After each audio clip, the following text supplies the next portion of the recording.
Jesosy ny tenanay ary manonona ny fiadanan'ny Tompo amin'ny sabatan'ny olona. Andriamanitra ny fahasoavana ny ampitompo fahasoavana anareo. Ampazava ny sainareo ary indrindra anoloranareo ny tenanareo tahaka an'izay nataonay ho famonjena mandrakizay. Ozy ny hira teo hoe fahagagana, eo iaho hoe mitondra famonjena. Fahagagana mitondra famonjena. Ny olona anankiray izay mandray an'i Jesosy dia efa fahagagana iny fiovana iny. Fahagagana ny fanasitranana meny azy. Ka ny fampianarana ny fiainam-panahy tsy mijanona fotsiny amin'ny fahagagana fa mandeha koa ny fahalalana. Ary ny fahagagana miampy fahalalana mampiorina sady mampitombo ary manome voninahitra an'Andriamanitra amin'ny fiainana rehetra. Tsangana ro tananao dia hivavaksika. Jehovah Ray Masina velona mandrakizay, masina, masina, masina indrindra ianao Tompo. Eo aminao ny fahefana rehetra, na tamin'ny efa lasa zany, na ankehitriny na amin'ny ho avy, dia eny sy amen ao aminao zany. Ianao ilay ankofan'ny anjely rehetra, ny zava-mananana efatra, lolo 420 andro aman'alina, kanefa dia manatrika anay tsirairay avy ihany koa ianao. Ny fanahinao ny tena fahamarinana, sady tsy fanahy osa fa fanahy mahery ho amin'ny fiainana mandrakizay, ampatsiaro marina rehetra any amin'ny fanahinao, andresy lahatra anay tsirairay avy, hitondra fanasitranana amin'izay tandrivo izany, ary hitondra fanomezana manokana ho an'ny tsirairay fo vaovao sy fanahy vaovao, ary famelan-keloka hitondra famonjena. Manatrehana anay Tompo amin'izao fampianarana izao, dia ho tanteraka aminay ny finoana, iseho aminay ny fiainam-baovao, ho voninahitry ny anaranao. Anaran'i Jesosy Tompony avy izany. Amen. Mazoto toerana akitsika.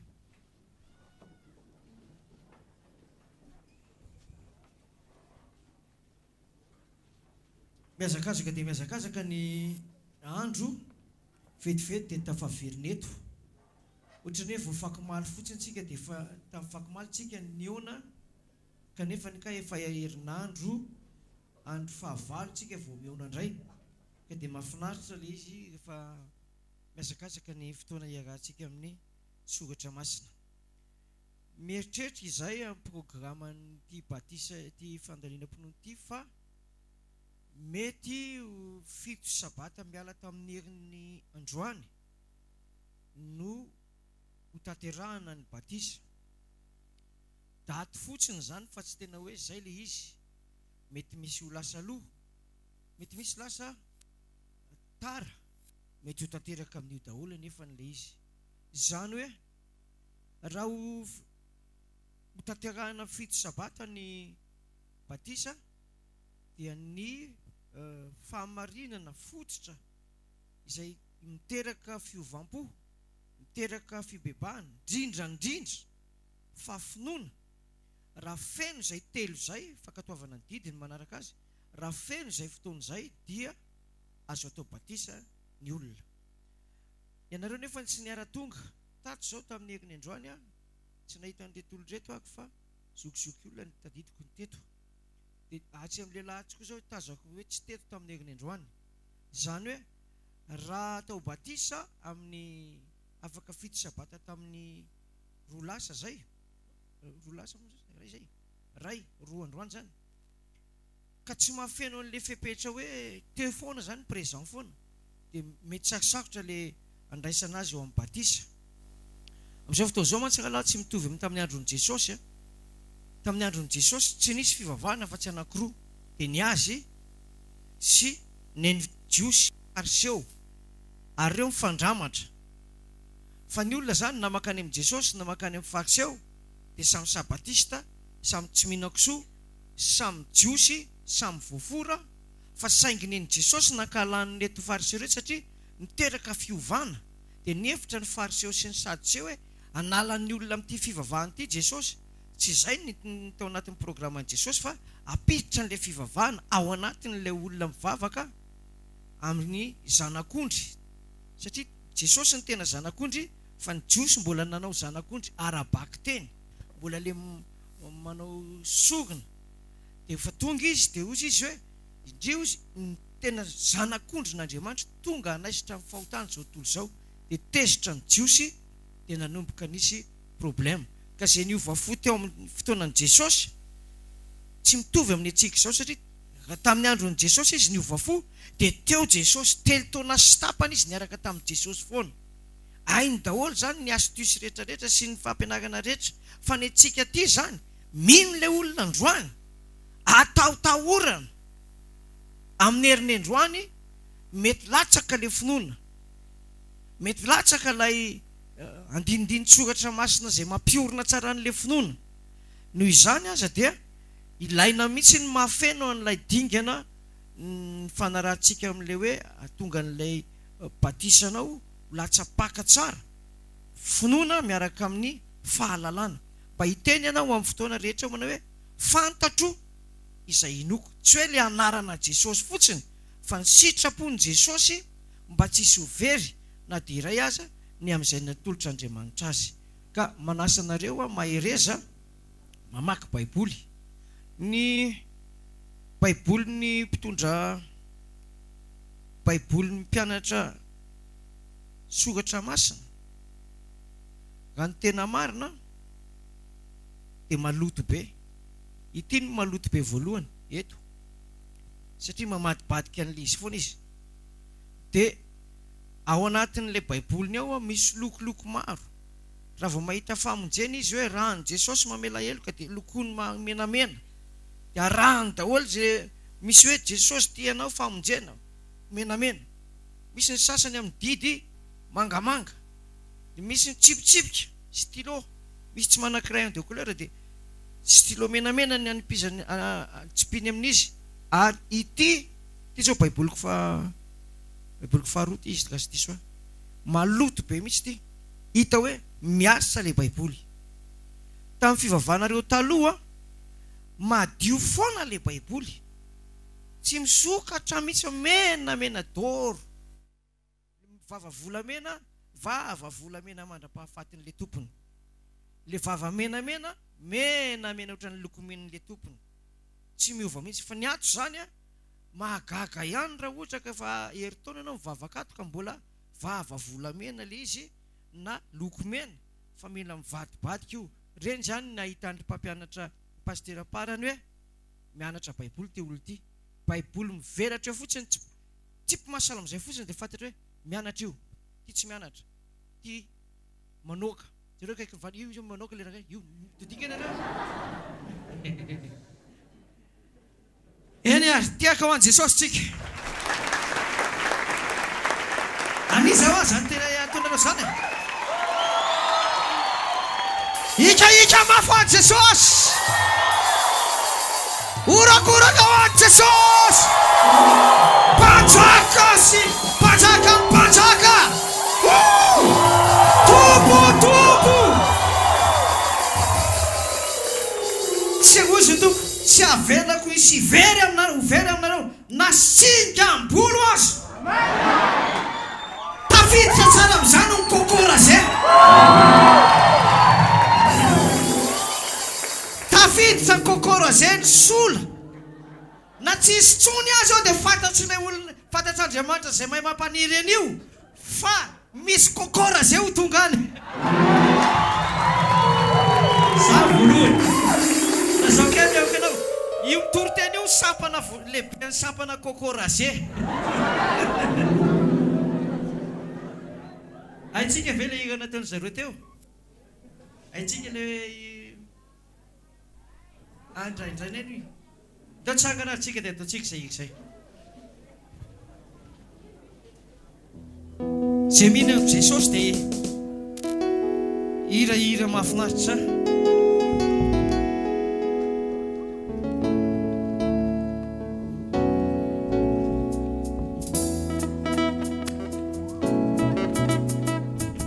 Fiderana tsy misy fetra medrikasy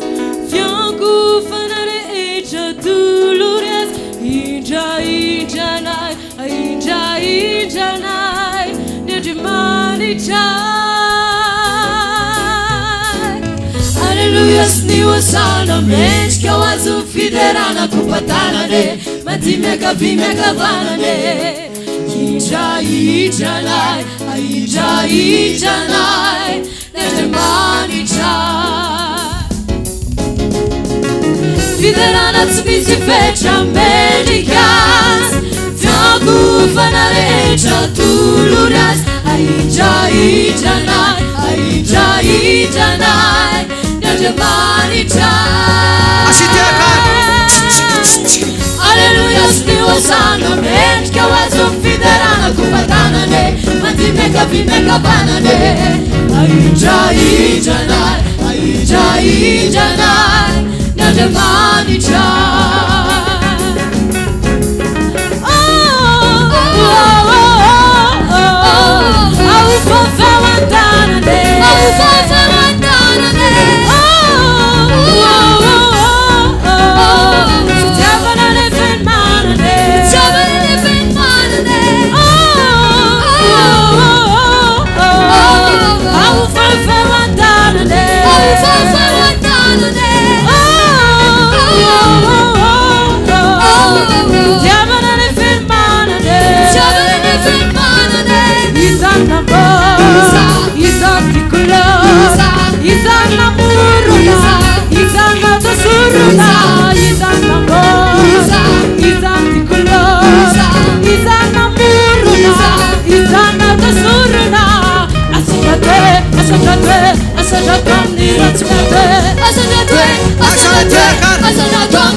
Programatsika zany efa voalaza tao amin'ny radio fa fampianarana apostolika zany hoe ny apôstôly no mampianatra ka fampianarana nomena ny apôstôly zay ny tena marina ny apôstôly tsy manana fampianarana hafa ankoatran'ny baiboly fa ny afatra ny atao apôstôly zafady dia olona ray na maromaro natson'Andriamanitra hitondra n'ilay afatra na hoe fahamarinana mbola tsisy nitory kanefa ao anatin'ny baiboly zany hoe afaka milaza hoe apôstôly daholo ny olona rehefa mitory-teny dia rehefa hita le izy hoe marina ka mbola tsisy nitory azo eritreretina hoe manana ositra ty olo ty tsy amaivanina zany izy raha ohatra ka hoe tsy amamy izy ohatra fa pinytsotra dia nahita dia azo eritreretina hoe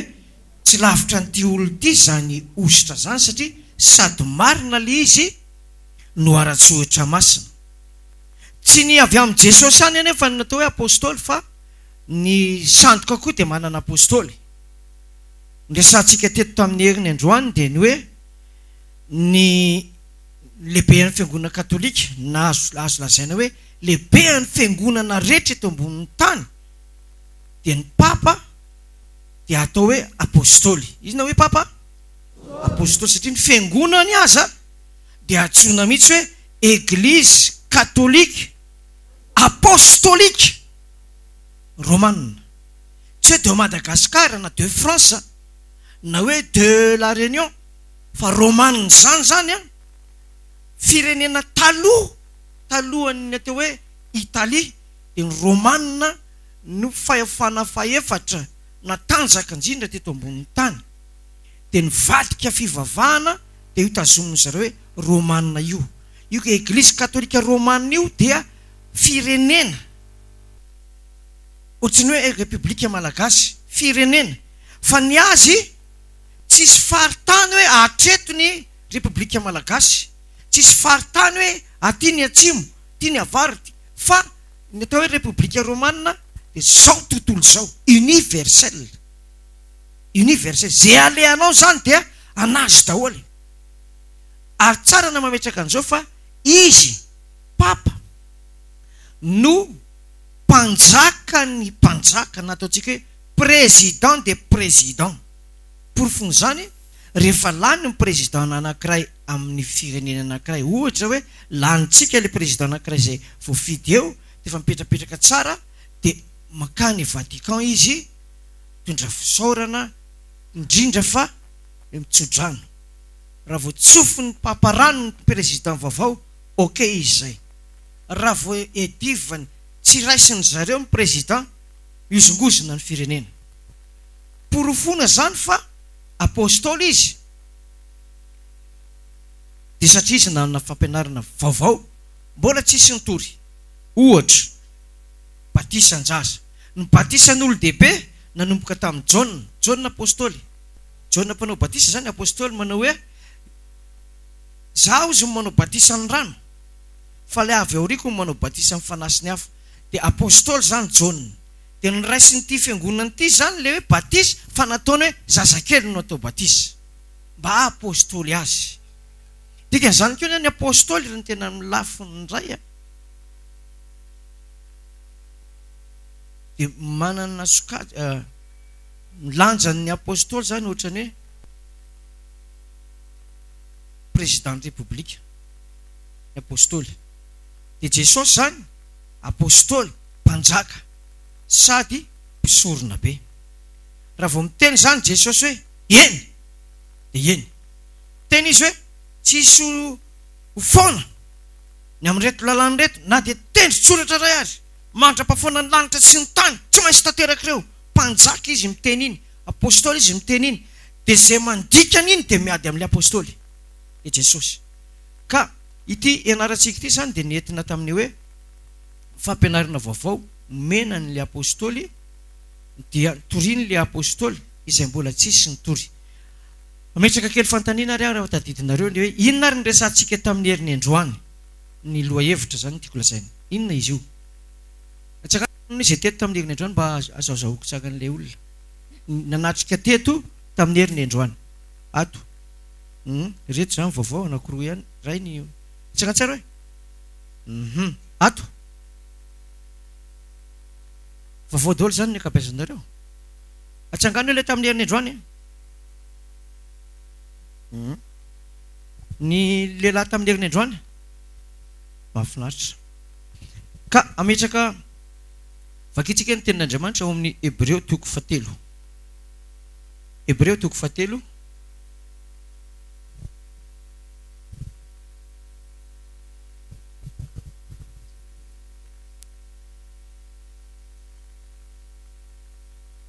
hitanao dia vakitsika ny andiny voalohany Hébreo 7 rehefa farapaga ny apokalipsy dia mihemitra misy epistily anankitelo ao dia miditra Hebreo. Vakiko ary izy Hebreo toko 7 indininy voalohany. Dia avetsika mamaky Efesianina. Fampitahana ny Kristy sy Mosesy, zay ny lohahevitra. Toko 7 indininy voalohany, amin'ny anaran'i Jesosy tompo manao hoe koa amin'izany ry rahalahy masina mpiambina ny fiantsoana avy any an-danitra, hevero ny apôstôly sy ny mpisorona be izay nieketsika dia Jesosy. Amen. Miara mamakitsika hoe indininy tonono ny toko sy indininy Hebreo. Aminaran'i Jesosy manao hoe koa amin'izany ry rahalahy masina.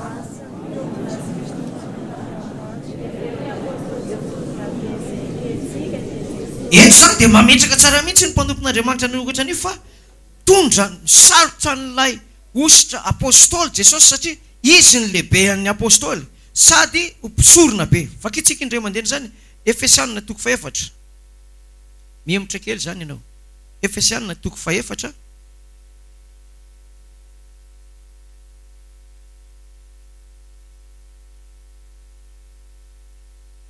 Dia misy ny fandaminana amin'ny fiangonana indray io. Toko 4 amin'ny Efesianina. Vakitsika ny andininy fa 12.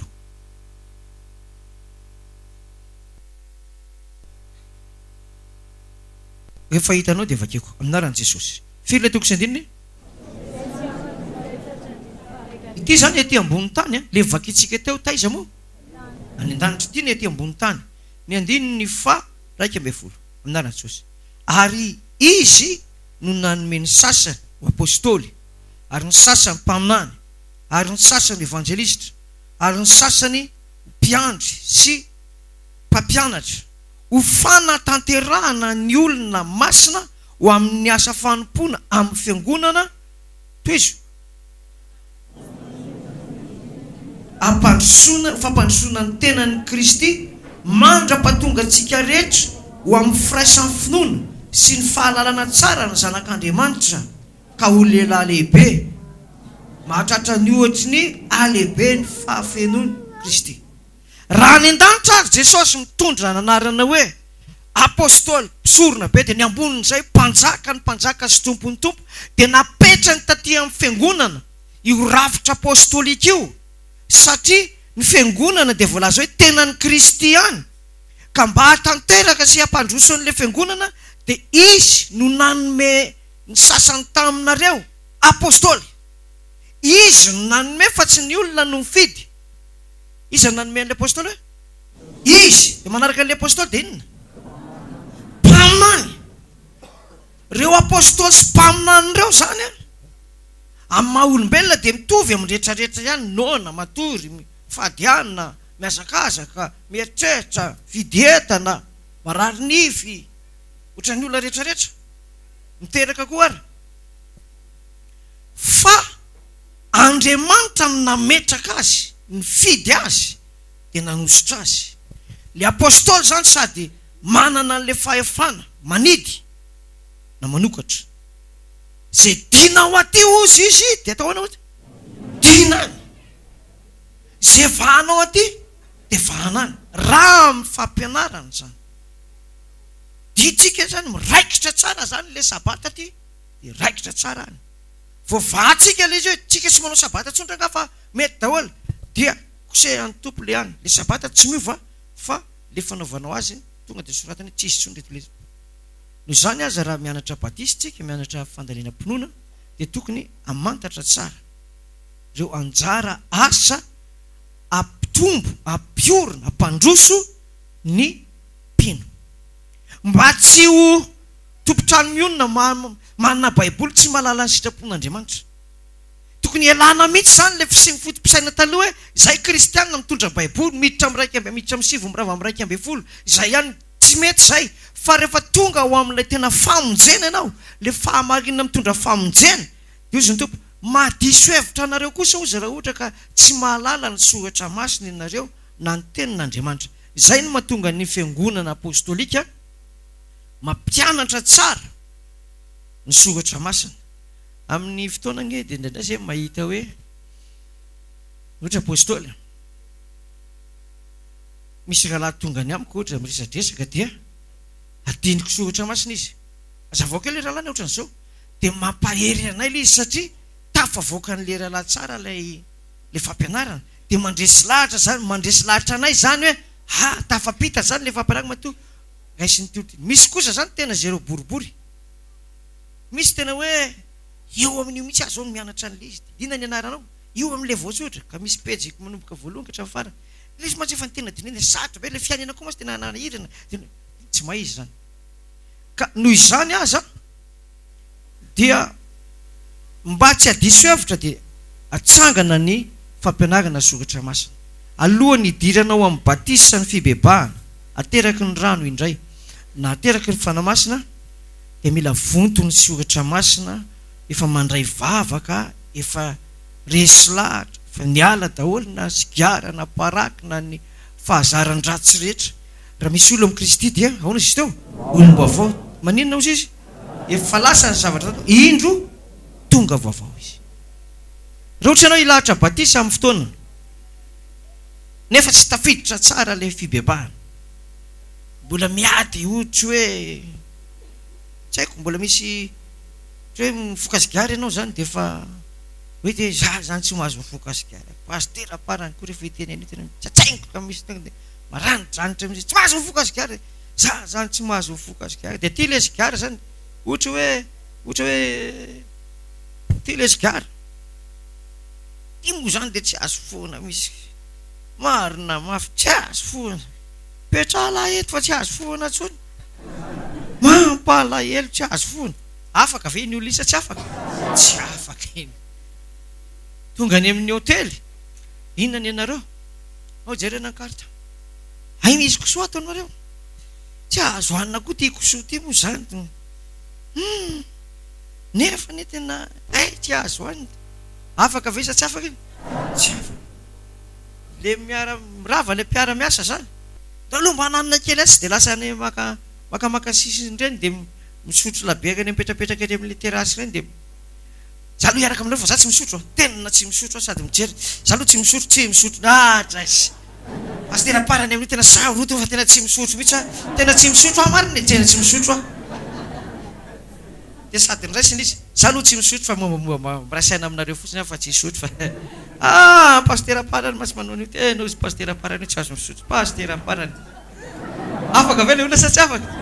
fa raha Kristy ny raisinao tombo sy mpamonjy ny fiainana manokana na dobla fotsiny natoka na sigarana fahotana rehetra diovin'Andriamanitra adinonao ary halanao azy iny rehefa tonga le fanavavao aminao ka tsy fanerena tsy lalàna fa fahasoavana ozy ny tompo fa fahasoavana namonjena antsika tsy avy amintsika zany fa avy amin'Andriamanitra izay tia antsika amen ve ka raha mianatra baiboly zany ianao sady manana an'ilay hery tonga fiainam-baovao fiainana mandrakizay no mahay an'ilay soratra masina dia mitondra olona ho an'i Jesosy amen inona hoe ilay gradinetiny Jesosy teo apôstôly izy sorona be dia ambonin'izay mpanjaka ny mpanjaka sy tompony tompo dia avy eo izy nametraka an'ilay ositra tetỳ amin'ny fiangonana apôstôly sy ny mpaminany io zany goavana be ny toerana amin'ny mpaminany satria milaza ny hevitr'Andriamanitra izy amin'ny lafiny iray manindry zany hoe manamarina tsara ny soratra masina dia milaza izy zavatra ho avy izay tsy eritreretin'ny olona tonga avy any tsy apozina ohatra isy horohorontany eto aminareo ohatra zany tsy azo any eritseritra zany horohorontany zany satria avy any ambany any ny horohorontany no mipotra nisy fotoana ny tenenin'ny faminaniana hoe tonga ny Pasika dia ozy ny tompo 3 volana melohan'ilay andro Pasika milaza izy fa ho avy orambe amin'io andro Pasika hidiranareo io 3 volana 4 volana mialohan'ilay Pasika tamin'izany zay mbola nanao Pasika tany aiza andagan'ilay voanjo be ny amin'ny lalana makany Antsirabe iny adino izy io ka tsy efa manakaikikaiky le Pasika fa hoe ay moa tenin'ny tompo manao hoe ina misy teo orambe io dia tonga le fotoana mbola tsy nanomboka akory ny fitaom-pivavahana orran zany gradin ohatran'izao lay ina moa izy tao lay toerana naovanay azy dia avaty ambony aty no sasasasa le orana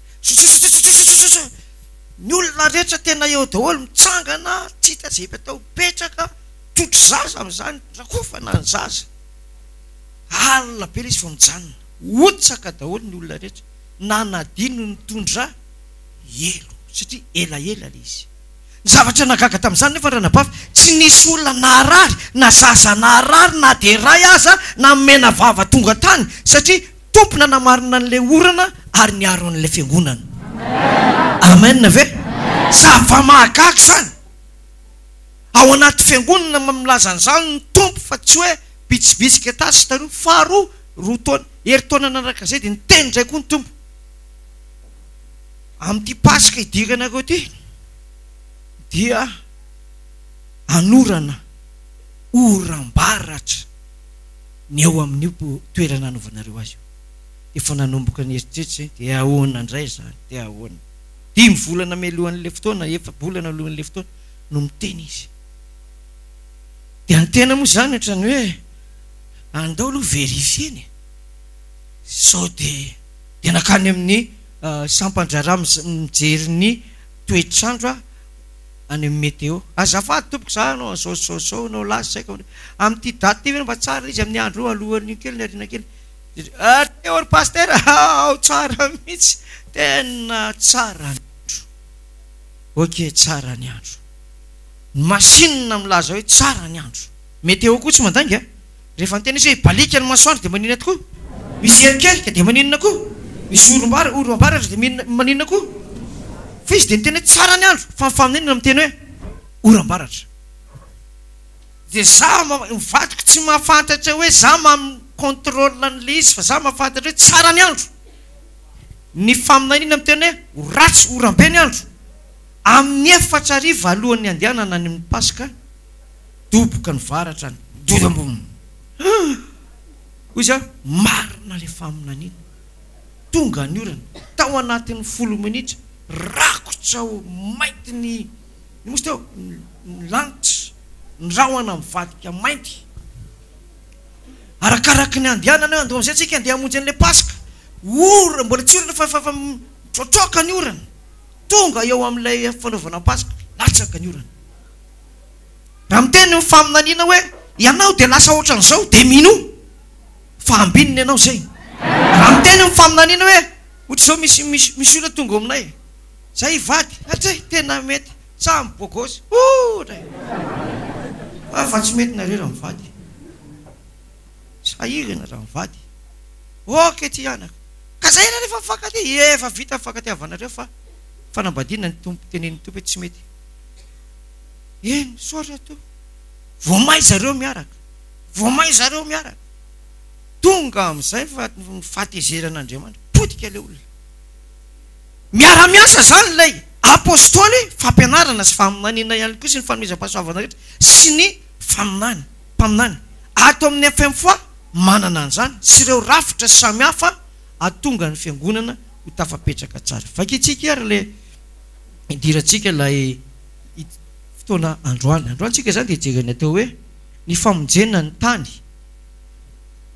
eo amin'ny lafi-pivavahana ataon'i Jesosy ny famonjena ataon'Andriamanitra ny amin'ny olona rehetra samy hafa fiteny samy hafa fiaviana mitrakatsika traka daholo eno tsara dia ataoko le plan général dia avy eo manao fanazavana tsotra Andriamanitra nanary ny lanitra sy ny tany dia nanao ny olombelona dia ny amaro ny olombelona taty aoriana dia nisy ny jiosy Hebreo nanomboka teo amin'ny Abrahama dia teraka ny Isaka dia niteraka ny Jakoba niala teo zany nataontsika hoe niala avy any amin'ny moa le avy be dia hitantsika eo dia paritaka ny olona dia tonga teo amin'ny Abrahama dia Abrahama no lehilahy voalohany raha ny Baiboly ny jerena ny lehilahy voalohany ny sehoin'Andriamanitra ary fitahiana no napetraka ny tompo voalohany tamin'ny Abrahama ka hoy izy hoe raha manao an'ity ataoko ty teneniko ty ianao izy dia ho tahiako ianao sy ny zanakao sy ny taranakao le rangany nefa momba dia nitondra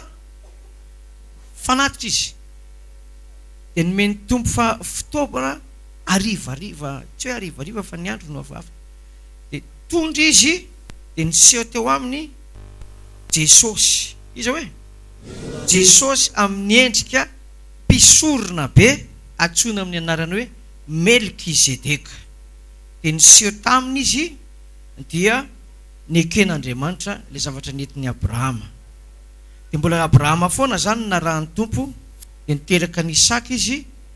dia Isaka niteraka ny Jakoba sy Esau dia teo Isaka niteraka ny Jakoba sy Esau dia teo ny saraka ry zareo lasa potra avy tamin'ny Jakoba ny Israely na hoe Hebreo potra tamin'ny Esau ohatry ny hoe ny tavaratra ny Arabo dia tao amin'ny Jakoba no mipetraka ny atao hoe Jiosy aveza zany ny tena laza ny loharan'ny Jiosy Abrahama Isaka teo amin'ny Jakoba ny tena ny aika ino tsara amin'izay ry ny abetsaka ny firenena samihafa ary ny etery zanak'Israely fa Andriamanitra Jehova Andriamanitra ny Baiboly ao amin'ny Israely ny heriny sy ny tanany dia nametraka izy lalàna tamin'ny Israely manao hoe jerentsika ny Baiboly rehefa aveo napetrany le fomba fiainany hoe ianareo dia tsy mahazo manandrara amin'ny hafa firenena izay tsy mifora fa tsy maintsy ianareo sy ianareo ihany tsy mahazo maka vady ihany tsy mahazo mamemy zanak'areo ihany fa janona aminareo ihany izy dia nampianarina koa ny hoe mitondra fanatitra ianareo zanak'ondry Jerosalema dia atao fanatitra dia foraina ianareo dia lasa mifora ny Jiosy dia ny hafa firenena rehetra tsy mifora dia Andriamanitra zany tsy manana afa-tsy Israely ihany ny olona fa tsy malala ny reto izy mazava sa tsy mazava tatio arana nefa noho ny fitombony demografika zany hoe ny olona dia nanantona ny Israely amin'izay ny olona satria tsisy toerana ary Israely lasa firenena mpanan-karena matanjaka amin'ny fambolena sy amin'ny zavatra rehetra dia nanantona ry zareo izay tsy azo ny hafa firenena atao na manitsaka an'io atao Israely io ary dia nanantona ihany ry zareo mazava sa tsy mazava dia rehefa nanantona ry zareo dia nekena ihany nefa rany hoe mpiasa trano nisany fa tsy mahazo manao raharaha afa-tsy io ihany tsy mpiasa ny mamambolimboly dia ny abetsaka indray ireo mazava sa tsy mazava ny abetsaka indray ireo Israely ireo dia nefa rany babo tany Egypta zany hoe reo fijeriko zany reo Arabo maromaro nekeny zareo hipetraka eo na matika azy dia farany babo tany Egypta ry zareo mazava treto mazava sa tsy mazava rehefa babo tany Egypta izy enio tsara dia adino le fanekena tamin'ny Abrahama fa mirana ampafolony fa nandevoziny ny Egyptianina izy nandevozany ny Egyptianina hatramin'ny farany hatramin'ny taranany rehetra efa jatoana mahery izy ny tany potika tanteraka ny majosy azy dia teo Andriamanitra no natsiaro an'izay fanekena nataony tamin'ny Abrahama rain'ny Israely rehetra dia niantso amin'ny Mosesy izy niantso amin'ny Mosesy izy hoe miverina makany amin'ny tanin'ny Abrahama daholo nareo rainareo fa tsy maintsy forana ianareo vao zao eto Egypte nareo forana dia ampandovana ny tany Kanana tondra drono sy tantely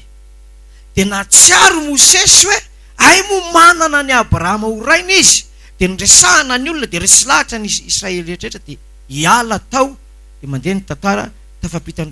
ranomasina mena dia tonga tany Israely, dia nipetraka tao Israely, dia niverina indray vao may nienjana amin'izay ilay lalàna rehetra hoe tsy mahazo manandrara amin'ny Israely ny hafa firenena, ary raha te hoe hijanona dia tsy maintsy forana, dia mipetraka tsara. Iny no lasa atao hoe fomba tao amin'ny testamenta taloha nampiana n'ilay lalàna izay nomeny tompo tao a Sinay, raha mbola niazakazaka avy any Egypta ry zareo ka andeha hody any Israely, dia nijanona tao hoe Sinay, dia niakatra 70 andro tany amin'ny Sinay Mosesy, dia nomena didy 10 nisoratana tamin'ny takela vato ambadika sy ambadika, dia nomena indray lalàna marobe i Arona. I Arona indray zany nanoratra an'io Genesisy, Exodosy,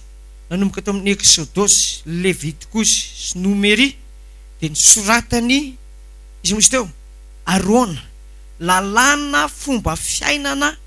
amin'ny lafiny rehetra, amin'ny fihinana, amin'ny fanambadiana, amin'ny fanaovana trano, amin'ny bibiny, amin'ny malotony, amin'ny matiny, amin'ny sisa sy dia ao anatiny io Levitikosy sy Exodosy sy Nomery sy ny karazan'ireo, dia Arona no mitanan'io, dia tafapetraka tsara ny fivavahany zareo, dia misy andriafo rehefa voaray ireo rehetrarehetra eo, dia nampanaoviny tompo atao hoe tranolay fionana izy, nanay le adolo ny lamban'olona rehetra, dia natao lamba le izy, dia eo na hoe ohatran'ny hoe fiangonana amin'izao fotoana izao. Dia ina zavatra nitranga amin'ilay fiangonana io, ohatran'ny hoe ataontsika ohatran'ity le ino misy teo le tranon'ilay fionana tempoly, dia zara roa eto amin'izy mirahalahy reto misy rideau be anankiray, 2 metatra ny tevon'le rideau, 4 metatra hoe dia ato indray ny atao hoe fitoerana masina, ato fitoerana masina indrindra, ato ny fitoerana masina tsotra, dia ato anatin'ity efitra masina ity tatsika hoe misy atao hoe fiara amin'ny fanekena, ohatry ity zany le fiara amin'ny fanekena fa fanaka le izy tsara tarehibe, dia misy tandroka, dia ato ambany ato misy etazira kely izay, dia napetraka tao le didy 10 voasoratra ny ratsan-tan'Andriamanitra tamin'ny ino misy teo tamin'ny vato, dia eto ananiny eto mipetraka eto ilay bokyny lalàna nisoratan'ny Arona, Genesisy, Exodosy, Levitikosy, Nomery, mipetraka eo bokyny lalàna rehetra. Dia rehefa manota ny zanak'Israely, zay ny lalàn'ny tompo tamin'izany rehefa manota izy ka te hiverina amin'Andriamanitra, zafady ato anatin'ity fiara fanekena amin'ny efitra masina indrindra ity no misy ny fanatrehan'ny tompo. Voalohany ny tsy hita maso ato, ny hita maso le ao ambony mivoaka amin'ny labasiny ao zany misy andriafo sy andraona, rehatra eo rehefa alina andriafo eo mitsangana eo, dia rehefa andro eo foana zany iny. Maraka tsara ve nareo? Maraka tsara vehivavy? Dia rehefa te hiona amin'Andriamanitra ny olona anankiray ao anatin'ny herintaona, dia makato amin'ny i Arona mikarakara an'ity efitrano atao hoe efitra masina, dia ary ny vavady, dia izay manota ao amin'ny Israely, izay manota dia tsy maintsy mitondra zanak'ondry lahy 2 taona, tsy misy kilema, tsy rimbona ny sofiny, tsy rimbona ny tongony, ao tsara ny volony, jerena ny masony, jerena ny nifiny, dia rehefa tsisy kilema tsara dia manantona ny Arona, zanaky Arona. Arona zany ny ato amin'ny efitra masina indrindra, dia ny zanany indray ny ary mikarakara an'ity. Totra zany hoe zahako ilay nanota tany, dia tonga eo dia rahalahy ty zany le nanota, dia zah le zanaky Arona, azafady ingampisorona fa vomafy indray dia eny aza ka tsisy resaka tsony zany fa dia manaiky anao, vomafy anao nano zavatra, ay zany le fanatitra anao, dia alaina ilay teo izy ilay zanak'ondry ray tsisy kilema dia jereko ilay zanak'ondry oke ty zany a fa apetrao amin'ny lohan'ity zanak'ondry ty ny tananao dia ekeo amin'ity zanak'ondry ty zay nataonao tany hoe za dia nisotro labiera dia nasiana sakay dia nasiana any dia rehefa avy eo dia tsy maintsy tonoana daholo fa tsy atao hoe izay fa azonao ka le ondry tsy mahay an'izay izay le izy fa azonao e fa tsy maintsy tonoana daholo mazava sa tsy mazava dia alaiko le ondry dia meko azy le antsy dia ty izy ty laonao iny meko azy ty antsy be ty a dia ataoko eo amin'ilay lany voan'le ondry dia za hoe tsondromy amin'izay dia izy mihitsy manao hoe dia tatazako le raha dia makato amin'le efitra voalohany a dia afafika ao amin'le rideau be misy rideau be ray mahitatra afafika ao za tsy miteny a za tsy miteny hoe le olona nanao solomaso ary depardera manga dia mazava sa tsy mazava dia isan'andro zany na lainga ray fotsiny aza dia zanak'ondry ray isan'andro milahatra daholo ny olona rehetrarehetra erany sany dia samy matahotra daholo dia fagany lasa rotina le izy dia isa-taona zany a sasana lay hosoloana le lamba ito ray metatra dia afafy eo le raha lay sorona nataony tsiraray avy dia maimbo be ao manina hoe maimbo hitanareo eria lasora amin'ny bypassy amin'le laboratoire sy aria nosimasina mantsina fofondra fotsiny tsy azo zainana dia rehefa tonga amin'ny fotoana dia hosoloana io rideau io dia apetaka rideau vaovao ka amin'ny volana oktobra tatakan'izao oktobra atsika izao no fanaovana azy ka hiarona indray ny hiditra ato amin'ity efitrano ity hifona indray mandeha ho an'ny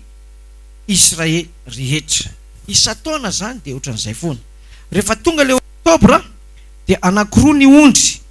fivavahany Israely ty resako io anakiroa ny ondry lahy dia anaovana filokana dia zay ho faty no vonoany Arona dia entiny Arona lay ina mozy teo lay kopy misy an'le raha dia miditra izy dia fafazany raha daholo izy tsy miteny koa izy a dia fafazany raha koa le didy folo le voadika le didy folo izy zany le miteny zay dikanao dia voalaza anatin'le didy folo sy le boky eto dia mifona i Arona miteny amin'ny eritreriny dia afafiny sahala amin'izao dia fatorana ny tongony akavanana dia mivoaka any amin'ny tokotany any le tady dia misy lakolosy be dia be ny riamorony tongony iry dia rehefa mihetsika izy dia maninona le tady mihetsika dia maninona le lakolosy raha sanatry ny vava dia ny lela tsy mihetsika tsony le tady tsy maneno le lakolosy dia misy fotoana fantatry ny mpisorona hoe maty zay izy mozy teo Arona dia foaziny amin'le tady iny rehefa tsy mamaly dia tsy misy mahazo miditra fa tsy sotomina amin'ny fatiny atao anatin'ny baiboly aloha mbola tsy nisy mpisorona be maty tao fa raha maty le mpisorona be dikan'izany tsy namela heloka Andriamanitra azonareo dia tsy maintsy misolo mpisorona be indray tsy nisy ao anaty baiboly fa za sioga fa mety efa nisy Kristy takan'izay dia indray mandeha izy manao an'izay dia midina ao anatin'ilay trano lay efitra masina indrindra le setroka miditra le setroka sy afo dia feno setroka sy afo ao anatin'le efitra voalohany dia rehefa feno tsy zakany Arona ntsony dia mivoaka izy dia rovitina lay efitra masina lehibe dia mivoaka ty amin'ny paritaka any amin'ny olona rehetra amin'izay le setroka dia dikan'izay voavela ny heloka jiosy fotsiny mahazo manao an'izay amin'io fotoana io ny mpiasan'ny jiosy tsy mifory tsy mahazo manatina nyty toerany ity fa any Anosipatrana any Andohalo tsy mahazo mikitikitika eo ny hafa firenena tsy mifory tonga dia manimba ny fifandraisana amin'Andriamanitra ka le osy anak'ondry lahy anankiray natao tato niaraka tamin'ny Arona navitana sorona ho amin'ny firenena fa le anankiray mijanona ao tokotany rehefa mivoaka Arona vita zany izy de manatona n'ilay zanak'ondry anankiray eo izy de ametrahany tanana de eo izy mianinany hoe fototra any amin'le tonony ao daholo ny eloka rehetra vita atao amin'isy zay karazany rehetra de injeran'ny rihatra ao de entiny mpitondra fiadiana fatorany iny de entiny mpitondra fiadiana any efitra any farasa zay lavitra indrindrany de fatorany amin'ny hazo de mato azy eo de miveriny reny ka misehony amin'ny Arona hoe vita le izy tompoko ngampisorona be fefa maty angamba ary zay le izy satria tsisy rano tsisy ninana ary de maty any de faly ny olona mazava sa tsy mazava tonga aza monsieur parany vazaha izy te hivavaka amin'io Andriamanitra Mosesy sy Arona io izy dia esorina aminy mavazaha azy de atao aminy daholo ny fomba jiosy rehetra tamin'ny famoranaka hatramin'ny kiraro hatramin'ny tampon-doha hatramin'ny akanjo de ovana ny anarana de zay izy vao azo ekena hoe jiosy naturalisé jiosy zany hoe manana ino moa izy teo nationalité jiosy tsy maintsy sabata tsy maintsy pasika tsy mihinan-kisoa dia lasa izy makao mazava treo ve mazava jekantsika nasokatra masina voalohany ao amin'ny Exodus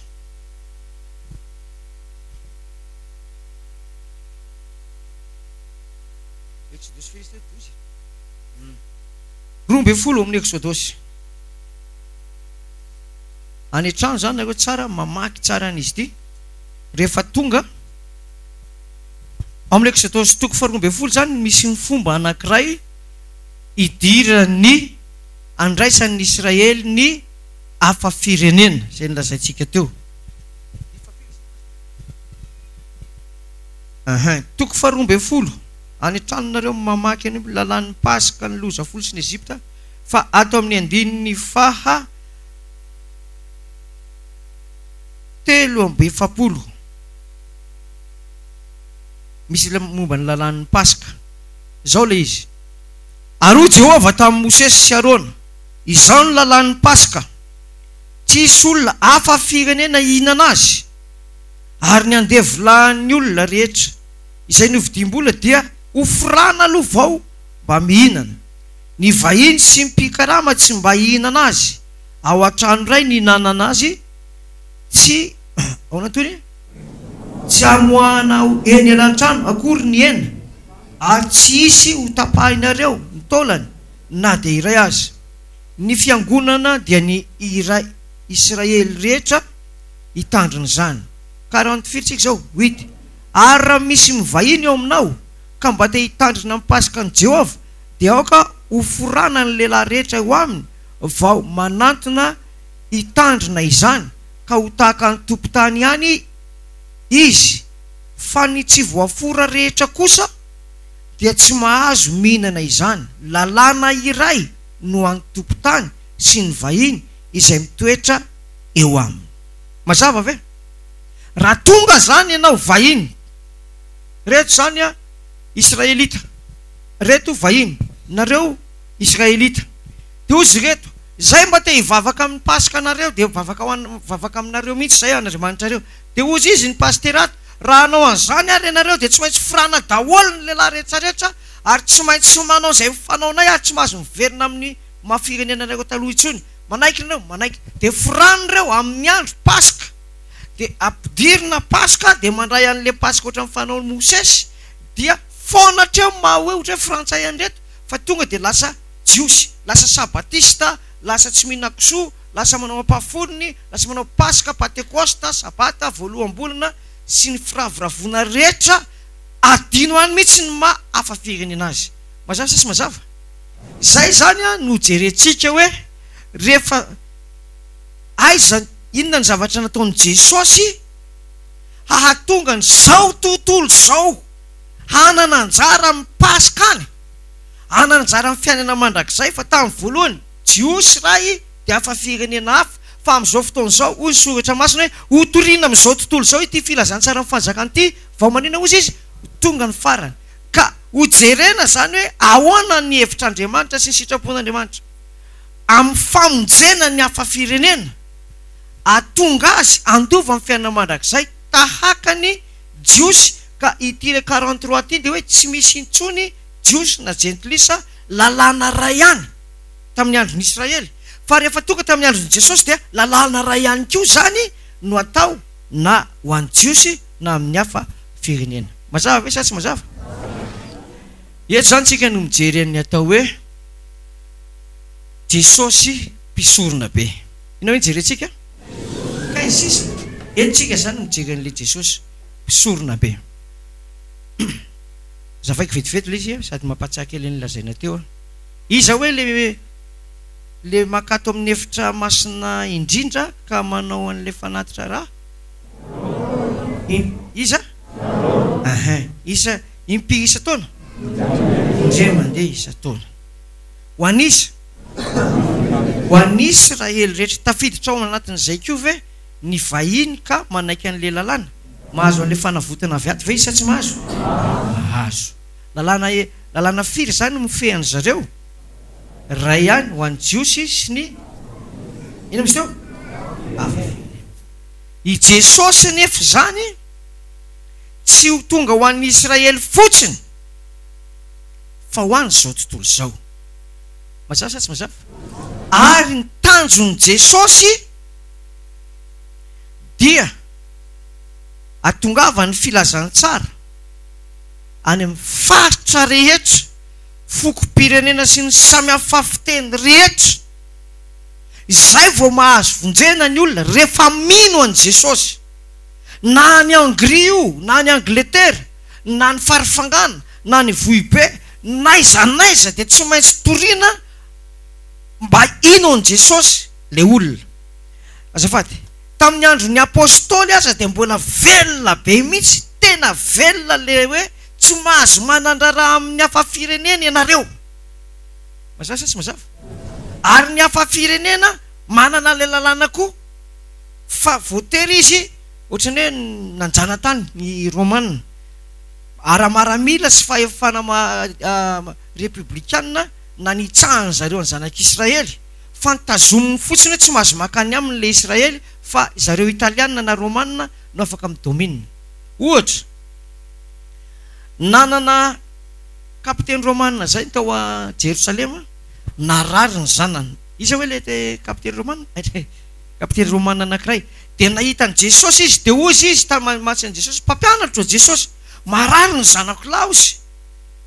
fa mba mangataka aminao a. Dia ozy Jesosy andao ary ho any. Dia ozy le kapiteny Romanina tsy azonao alehany aminay satria ianao jiosy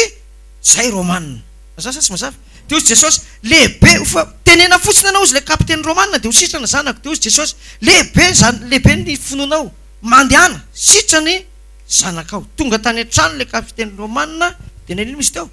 sitrana zany. Nanomboka teo zany ny voasoratra fa nanomboka misokatra any amin'ny jentilisa ny fivavahana jiosy izay nentin'i Jesosy. Mazava sa tsy mazava? Naseho an'le izy. Tonga le vehivavy atsaka rano Jesosy eo amin'le izy dia tsy mahazo manandrara, tsy mahazo miresaka amin'ny hafa firenena ty vehivavy ty satria hafa firenena jiosy Jesosy ty hafa firenena. Nangataka rano izy dia saika tsy tafavoaka mihitsy dia naminany amin'izay Jesosy ianao nge efa nanambady indimy dana tsy ovy mivadinao za tsy manozy ianao ary efa nanambady indimy. Dia gaga le ramatoa dia niverina Samaritana le ramatoa ozy izy ianao jiosy za Samaritana tokony tsy manandrara nefa nivahany Jesosy le izy. Nisan'le Samaritana tsara fanahy namonjy an'le olona naratratratra ny jiola tany taiza misy teo tany kodaoda tany dia tonga teo amin'ny Jesosy dia nivahany Jesosy koa le firenena samihafa fa ray ihany. Ahoana ary ny atonga antsika hafa firenena rehetra tsy hoe atsaka rano any Israely na hoe marary vao iantso an'i Jesosy. Ahoana ny atonga ny hafa firenena rehetra mba ho afaka eo anatrehan'Andriamanitra ny mahafatsika mba hiala koa le hoe Israely ihany ny vahoaka an'Andriamanitra dia misy sitrapon'Andriamanitra mazava tsara resatsika. ona mbola mipetraka avy any amin'ny fivavahana amin'izao fotoana izao hoe jiosy nareo ozy ny kristianina sasany mantsy atsika reo jiosy misy zany sa tsisy misy sa tsisy fa rehefa inony tsika voalazainy olo hoe jiosy rehefa inony ty fivavahana misy atsika ty nisokajin'ny olona hafa hoe nareo jiosy ko rehefa manao inony tsika rehefa manao didipotra manoteo mafimafy moa e sabata satria izany menan'ilay sabata aloha tamin'ny voalohany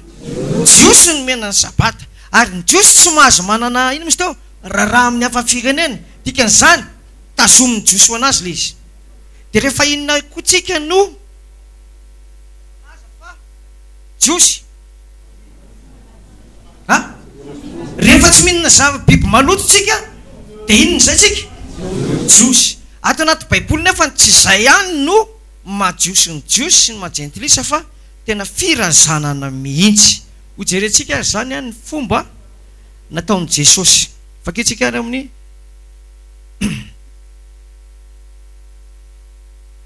asan'ny apôstôly 10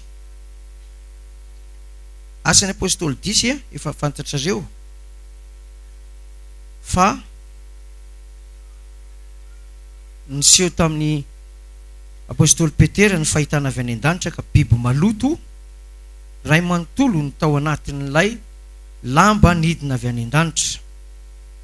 ary nampitolagaga any Petera izay fa tonga avy amin'ny fahitana izay hitanao ny 10 dia nidina niseho intelo tamin'ny Petera io lamba feno biby maloto io ka nisy tenin'ny tompo manao hoe vonoy ka hoano faketsika ary aloha ny dininy fasivy ary noho ny ampitso raha mbola nandeha teny an-dalana izy ireo ka mby teo akaiky ny tanàna dia niakatra teo ambony tapitrano Petera mba hivavaka rehefa tokony tamin'ny oga fahenina 12 zany dia nona loatra izy ka nihinana ka te hinana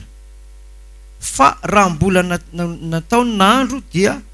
azo tsindromandry izy ka nahita ny lanitra ny sokatra sady nisy zavatra midina avy tao amin'ny lamba lehibe nampidinina tamin'ny zorony efatra eo amin'ny tany ary tao anatiny nisy ny biby rehetra izay manatongotra efatra sy toy izy hoe zava-mandady sy mikisaka etỳ an-tany ary ny voromanidina ary nisy feonanao tamin'ny hoe mitsangana ary Petera vonio ka hany fa hoy Petera sanatria tompoko fa tsy mbola nihinana zava-padina na tsy madio aho fa hoy ilay feo tamin'ny fandrony izay efa nydiovin'Andriamanitra dia aza ataonao ho fady ary ny telo no nanaovana izany dia nakarina ny an-danitra niaraka tamin'izay ilay zavatra mazava ninana ve Petera sa tsy ninana fa manina izy tsy ninana inona izy fady dia inona nefa ny feo enina zay efa nydiovin'Andriamanitra dia aza ataonao dia inona ny baiko avy eo vonoy ninana izy sa tsy ninana tsy ninana izy dia nakaiza le lamba misy biby maloto niakatra ny dana tsika zao 17 ary raha mbola nieritreritra tao am-pony Petera ny amin'izay antony fahitana efa hitany dia indreo nisy olona izay nirany Kornelio nanantona ny tranon'ny Simona ka nijanona teo am-bavady dia niantso ka nanontany namitoetra ao Simona izay atao hoe Petera na tsia ary raha mbola nieritreritra ny fahitana Petera dia hoy ny fanahy masina taminy indreo misy telo lahy mitady anao fa mitsangana ianao dia midina ary mandehana miaraka aminy ka aza misalasala fa izao no naniraka azy ary Petera nidina tamin'ireo olona ireo ka nanao hoe ity aho izay tadiavinareo inona no atongavanareo aty dia hoy izy ireo Kornelio kapiteny lehibe lehilahy marina sady matahotra an'Andriamanitra ka tsara laza amin'ny fireneny jiosy rehetra dia efa notorian'ny anjely masina hevitra apakanao ho any amin'ny tranony sy hainy teny avy aminao ary Petera nampiatrano azy andro tao ary noho ny ampitso dia niaingy Petera ka nandeha niaraka taminy ary ny rahalahy sasany avy any Jopa niaraka tamin'ny koa fikitsika zao toy izany ary noho ny ampitso indray dia tonga tany Kaisaria izy ary Cornelio niandry azy sady efa nampiangona ny havany ny sakaizany ary raha vao nahita Petera niditra Petera dia nitsena azy Cornelio ka niakohoka teo amin'ny tongony sady nitsaoka azy fa Petera nampitsangana azy ka nanao hoe mitsangana fa izao dia olona ihany ary noho niresaka taminy izy dia niditra tao an-trano ka nahita ny olona maro tafangona tao dia hoy izy taminy ianareo mahalala fa vakio fa dia mijosy ny anandrara na hiatrano amin'ny olon-kafa firenena nefa zaho efa nampahafantaran'Andriamanitra fa tsy misy olona azoko atao hoe fady inona nampahafantaran'Andriamanitra azy rehefa nitoro teny Petera teo tsy misy olona azoko atao hoe fady na tsy madio fa tsy hoe nampahafantaran'Andriamanitra fa madio daholo ny biby maloto izy zany fiangonana fantatra milaza hoe diovina daholo ny biby maloto ka azo anina izy zany fiangonana fantatra manao zany ina laza tsara aloha hoe advantista anadista ka zay mihitsy ve nylazay ny Petera sa tsy zay vakio indray mandraiky iny lazay ny Petera ilay vakitsika teo amin'ny 28 manao hoe miaraka toko sy adininy toko fafolo dia valam-potoana amin'ny anarany Jesosy dia hoy izy ta ianareo mahalala fa fady amin'ny jiosy fa firenena nefa izao fa nampahafantaran'Andriamanitra fa tsy misy olona azoko atao hoe fady na tsy izany nampahafantatra azy hoe tsy misy olona fady so dia Andriamanitra nampahafantatra azy hoe tsisy biby fady tsony ahoana biby ve sa olona io olona izy nefa vao fitaka tamin'ny fampianarana fa biby nidiovina dia nihinana izy tsangano tanana hoe ary advantista daholo zany nareo iza taminareo nefa vao fitaka tao hoe vakin'ny pastera fa hitanareo fa nidioviny daholo la izy dia nihoaniny dia nihinana kisoa dia nihinana bitro atsangano ny tanana izay vao fitaka tamin'izay mandaitra zany le fampianarana atsangano kosa ny tanan'izay tsy voafitaka zany hoe tsy nihinana atsangano ny tanany hoe tsy nihinana izy zany atsangano ny tanan'izay tsy mihinan-kena na biby maloto na biby madio tsy mihinan-kena izy fa na biby maloto na biby madio fantaniana mipetraka ary inona azy ny diovina teo ny olona sa biby ny olona izany nanadio an'ilay olona ny olona ihany sa Jesosy sa Cornelio sa Petera Jesosy ny nanadio azy mba hahafahany inona makany ny filazantsara mitondra famonjena mazava sa tsy mazava fantaniana mipetraka ry rahalahy rehetra hoe fa nahoana tokoa ary tamin'izay fotoan'izay dia Cornelio nandefa olona tany amin'ny Petera valina efa malaza Petera manino hoe efa malaza fa mpitoro teny dia izy mpitaritafika mahafantatra hoe andana hoe dedavy zay Petera zay fa tsy maintsy mandehandeha ihany dia asevy makaty inona ny dedavin'ny Cornelio toy izy navaky teny 36 zao aiza moa le eo amin'ny 17 aroa Cornelio miara mamaky sika lokandro afakomaly raha mivavaka teo an-tranoko aho nandritry ny ora 7 dia indro nisy lehilahy ny akanjo mirapiratra mitsangana teo anatreo ka nanao hoe Cornelio efa reny fivavaka ao ary efa tsarovana n'Andriamanitra ny fiantranao koa manirahaka ny Jopa mafimafy tsara hoe ka ampanalao Simona zay atao hoe Petera toetra ao an-trano mbondro ranomasina izy 33 koa niaraka tamin'izay dia naniraka tany aminao dia ahoana toyny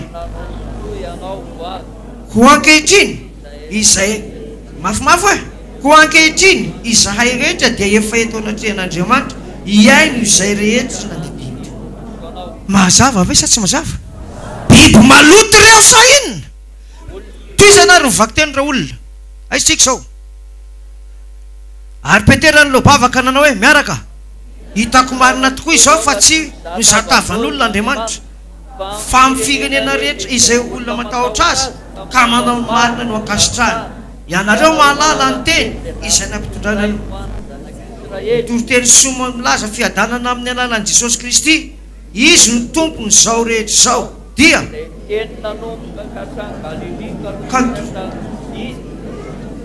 aorina mibatisa izay nitoriany Jaona dia ny amin'ny Jesosy avy aminazy izay nosogana Andriamanitra tamin'ny fanahy masina sy ny hery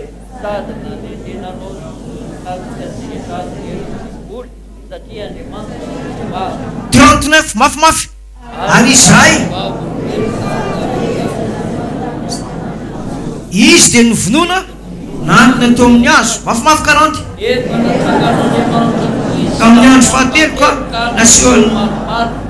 tsy tamin'ny olona rehetra fa tamin'ny vavolombelona izay tenen'Andriamanitra raha teo dia taminay izay niara-ninana sy nisotro taminy 42 ary izy nanidy anahitery amin'ny olona ka hanambara fa izy no voatenin'Andriamanitra ho tsara olona sy maty izy no ambara mpamina ny rehetra fa amin'ny anarany ho azo rosy rehetra mino azo famelakevitra amen izy le mitory avy amin'ny firenena inona ary izy le toriana avy amin'ny firenena inona italiana inona ny toriana famelan-keloka azo avy amin'ny anaran'izy Jesosy 44 miaraka mamakitsika rotelo raha mbola nilaza zany teny zany Petera dia latsaka tamin'izay rehetra nandreteny fanahy ary talazona mino izay voafolo niaraka tamin'ny Petera satria nilatsaka tamin'ny jentilisa koa ny fanomezana fanandre azy fanandre azy ny teny tamin'ny teny tsy fantatra sy nankalazan'Andriamanitra izy dia namaly Petera ka nanao hoe moa misy olona mahazo mandrara ny ranontsanaovana batisa ireo izay efa nandray ny fanamasina tahakatsika koa dia nasainy natao batisa amin'ny anaran'i Jesosy Kristy izy ary nangatandreo mba hitoetra ao amin'ny andro vitsivitsy amen mipetraka amin'ny fanontaniana vita ary le batisa dia mipetraka andro vitsivitsy tao amin'ny Kornelio Petera inona re mety loka ny epitsin'io e raha tany Italia raha tsy tao ry Petera zany raha batisa tsotra tany amin'le nazatra anareo inona ny loka ny epitso inona le fady indritra satria nilazain'le paster anareo fa le kososy ny alika ny diovina mazava sa tsy mazava maniratsiran'Andriamanitra ane zany fivavahany zany ary tsy ampianariny anao mihitsy io fa ozy fotsiny hoe nidina le koso tozy Petera hoe hoy Jesosy vonioka hany hitanao zany fa tsy lazainy mihitsy le ry ambany ary nivakitsika teo fa tsy ny olona ny diovina fa tsy ny biby firy ny olona efa ripaka maty anaovana lamesa ampatsahivina rehefa afaka 5 taona ho rivavahana ary atao mangotsikotsika ny avany fon'ny avany rehefa tonga le hoe fahatsiarovana fa 5 taona ny nafatesany zanany anareo izy mory avana dia ninanaina koso tsisy ohatry zany ary dia mifaly tamin'ny fiainana izy fa dia koso maraina koso hariva koso atoandro ka dia ny rakitra ny amin'izany dia mila anina dia arotsay dia izay maty daholo ny olona voalaza mazava tsara zany fa iza ny diovina olona sa biby ny olona satria ny olona no vonjena sa biby petraka ary ny fantaniana taiza ho aiza azy na tonga ny lalàna io hoe tsy misy mahasamy tsy misy itsony na jiosy na gentilisy fa afaka manandraraha amin'izay miara-mivavaka satria tamin'ny voalohany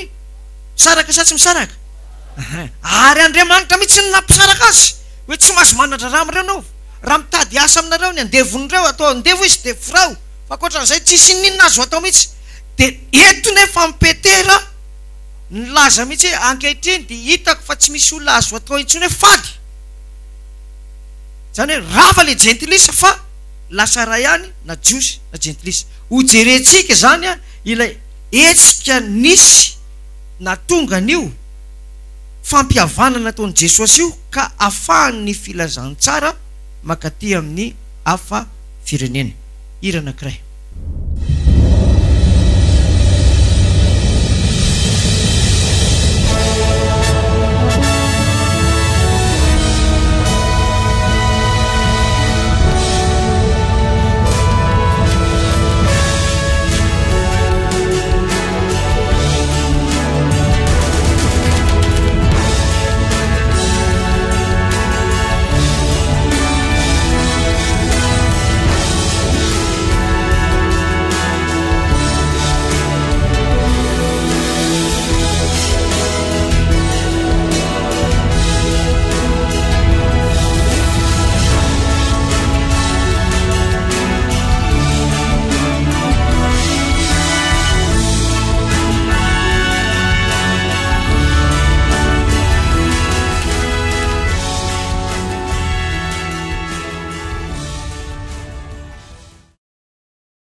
ny hoe inona ny zavatra niova na tonga n'ilay fanekenaka iarahany jiosy sy ny jentilisa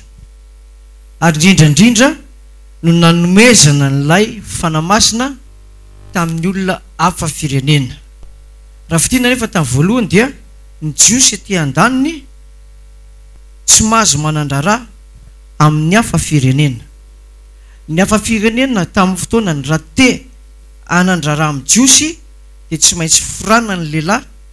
dia foana ny maizy azy fa lasa hoe mitondra naturalisé. Inona ny dikan'izay naturalisé?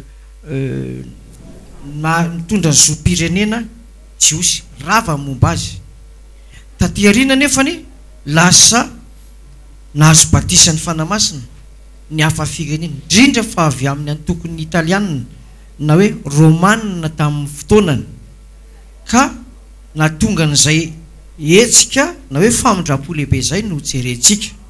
Satria tsika ve tafiditra anatin'ny jiosy sa hafa firenena? Hafa firenena. Ohatra fanontaniana ity, jereko raha azonareo tsara. Ny fiangonana pentecôtiste na hoe pentecôtiste mitambatra no ny voan'io batisa amin'ny teny tsy fantatra io tany amin'ny 1911 na 1914 tany. Tamin'izany fotoana izany mantsy nipoirana fivavahana maro teto ambony tany. Ny antony dia tsotra, nisy naminany tamin'ny fotoana ny tany amin'ny taona 1920, rehefa hifaraparana ny taona 1920 dia nisy fifoazam-panahy tsisy ohatr' izany tany an-dafy tany Amerika. Dia nisy naminany hoe ho avy Jesosy ny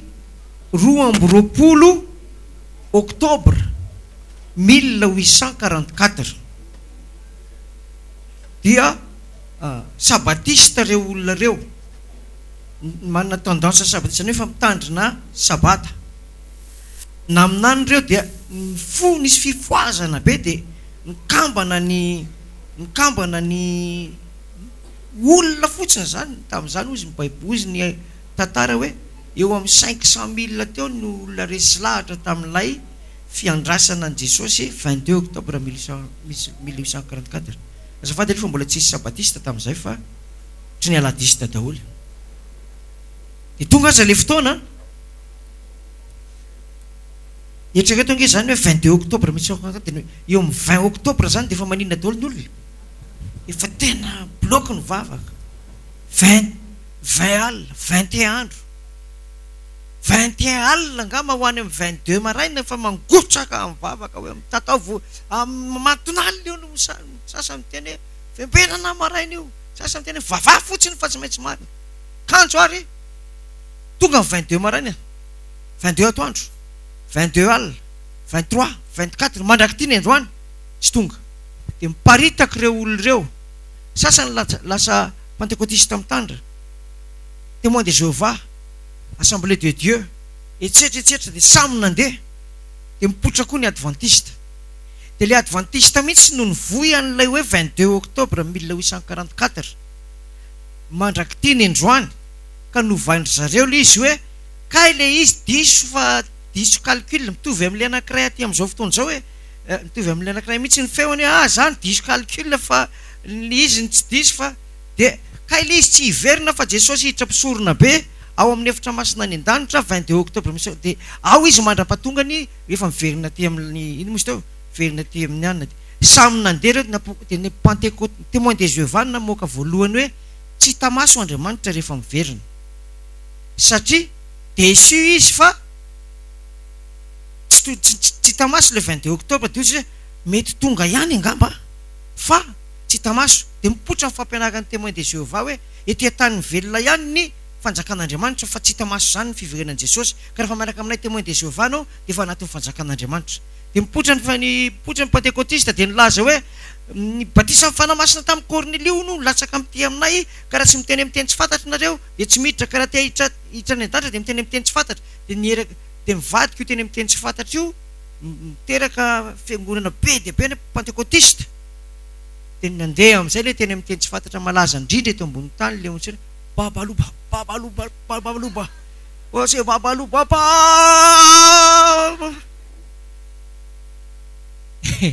tonga taty le missionnaire hoe bonquet dia manao fitoriana ohatr' izao izy dia za le mipiasa ny radio tsy radio FM fa radio tsotra dia fandarana fivavahana netiko dia manao reportage nanao ananao narefana masina alleluia dia rehefa vita tsara le resaka dia nanatonako le anankiray avinky tyanao tena tena firafana masina vena tao eo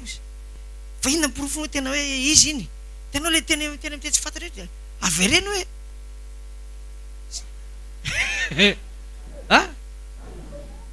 dia adininy mihitsy fa tsy tokony voaveriny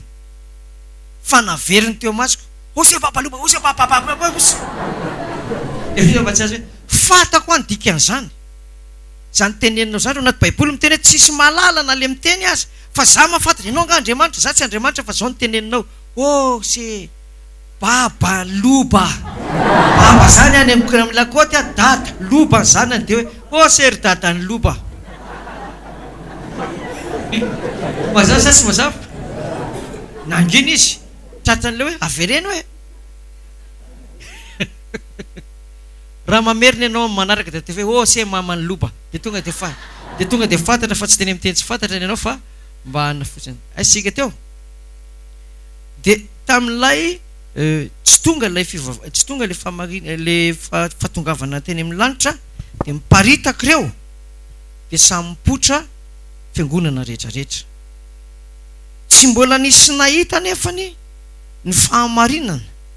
nataontsika hoe tamin'ny 1950 1960 70 80 90 mbola samy tazona n'le hitany tamin'ny 1900 fotsiny ireo fa tsy nitrandraka taty oriana zany nametraka fanontaniana le lehilahy anankiray zay hoe fa inona ny zavatra nitranga tany an-danitra no matoa ekena ny olona hafa-firenena sy ny jiosy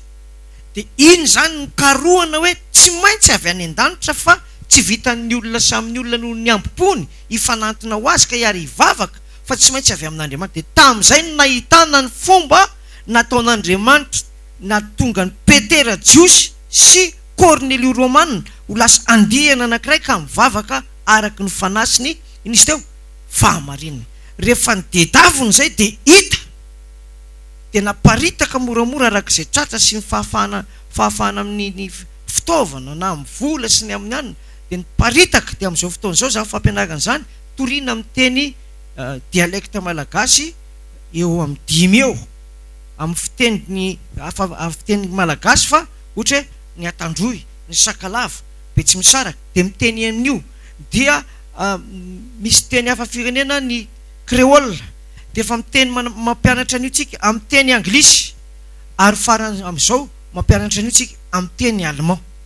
zany hoe efa fokom-pirenena sy samy hafa fiteny no mandeha amin'ity lalana hitan'ilay rangahy tamin'izany fotoana izany amen ve dia mangataka amin'Andriamanitra mba ho tonga aminareo koa le izy amen ve ny amin'le hoe inona no nataon'ny Corneliu natonga azy nandray iny moa teo batisa ny fanamasina taloha zany niady dia hoe fa inona no nataon'ny Corneliu natonga azy nataon'ny Petera nihinana kisoa miaraka amin'ny Corneliu zany ndray tsy nijery an'izay fa inona no nataon'ny Corneliu natonga azy nandray batisa ny fanamasina valon'izay tsy nataon'ny Corneliu ny zava-dehibe fa nataon'i Jesosy amen ve teo zany Jesosy no naka ny toerany mpisorona be inona moa izy amin'ny Hébreu 3 sady apôstôly izy no dia amin'ity fampianarana ity zany zay hitan'le rangahy zay no nipetrahan'i Jesosy tamin'ny toerany hoe mpisorona be araky ny fanaony Melkisedeka mazava ve dia hita ny lalana 10 fakitsika ao amin'ny salamo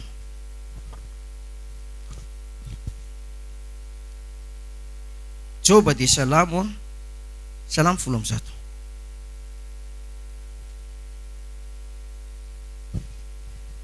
hita salamo 10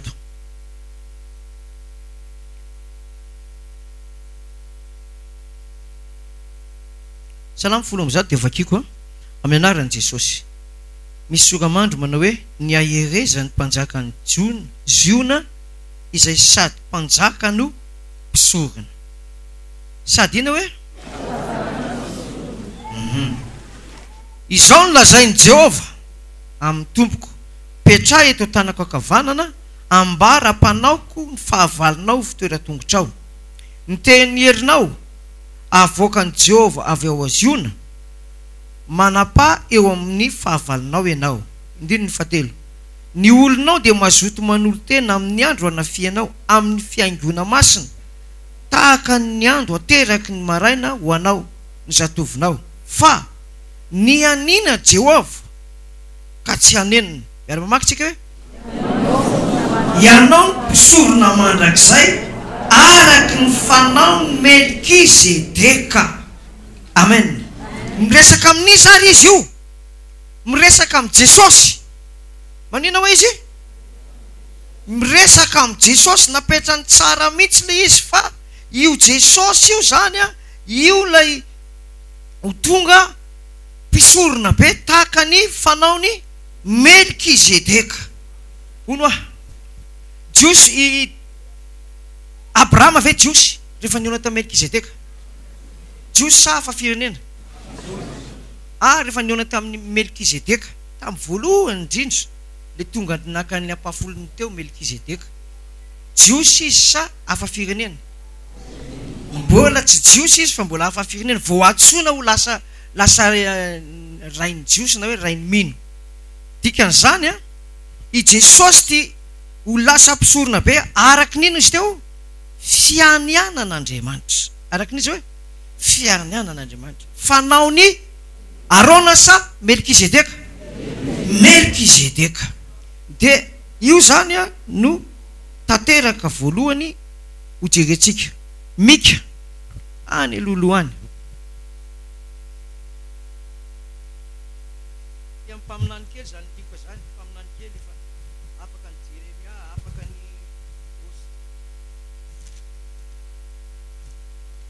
Daniel na de Hosea, afaka ny Joela sy Amosa, de mamadika kely ianao de Obadisy, Jona dia Mika. Ao amin'ny mpaminany Mika toko 5.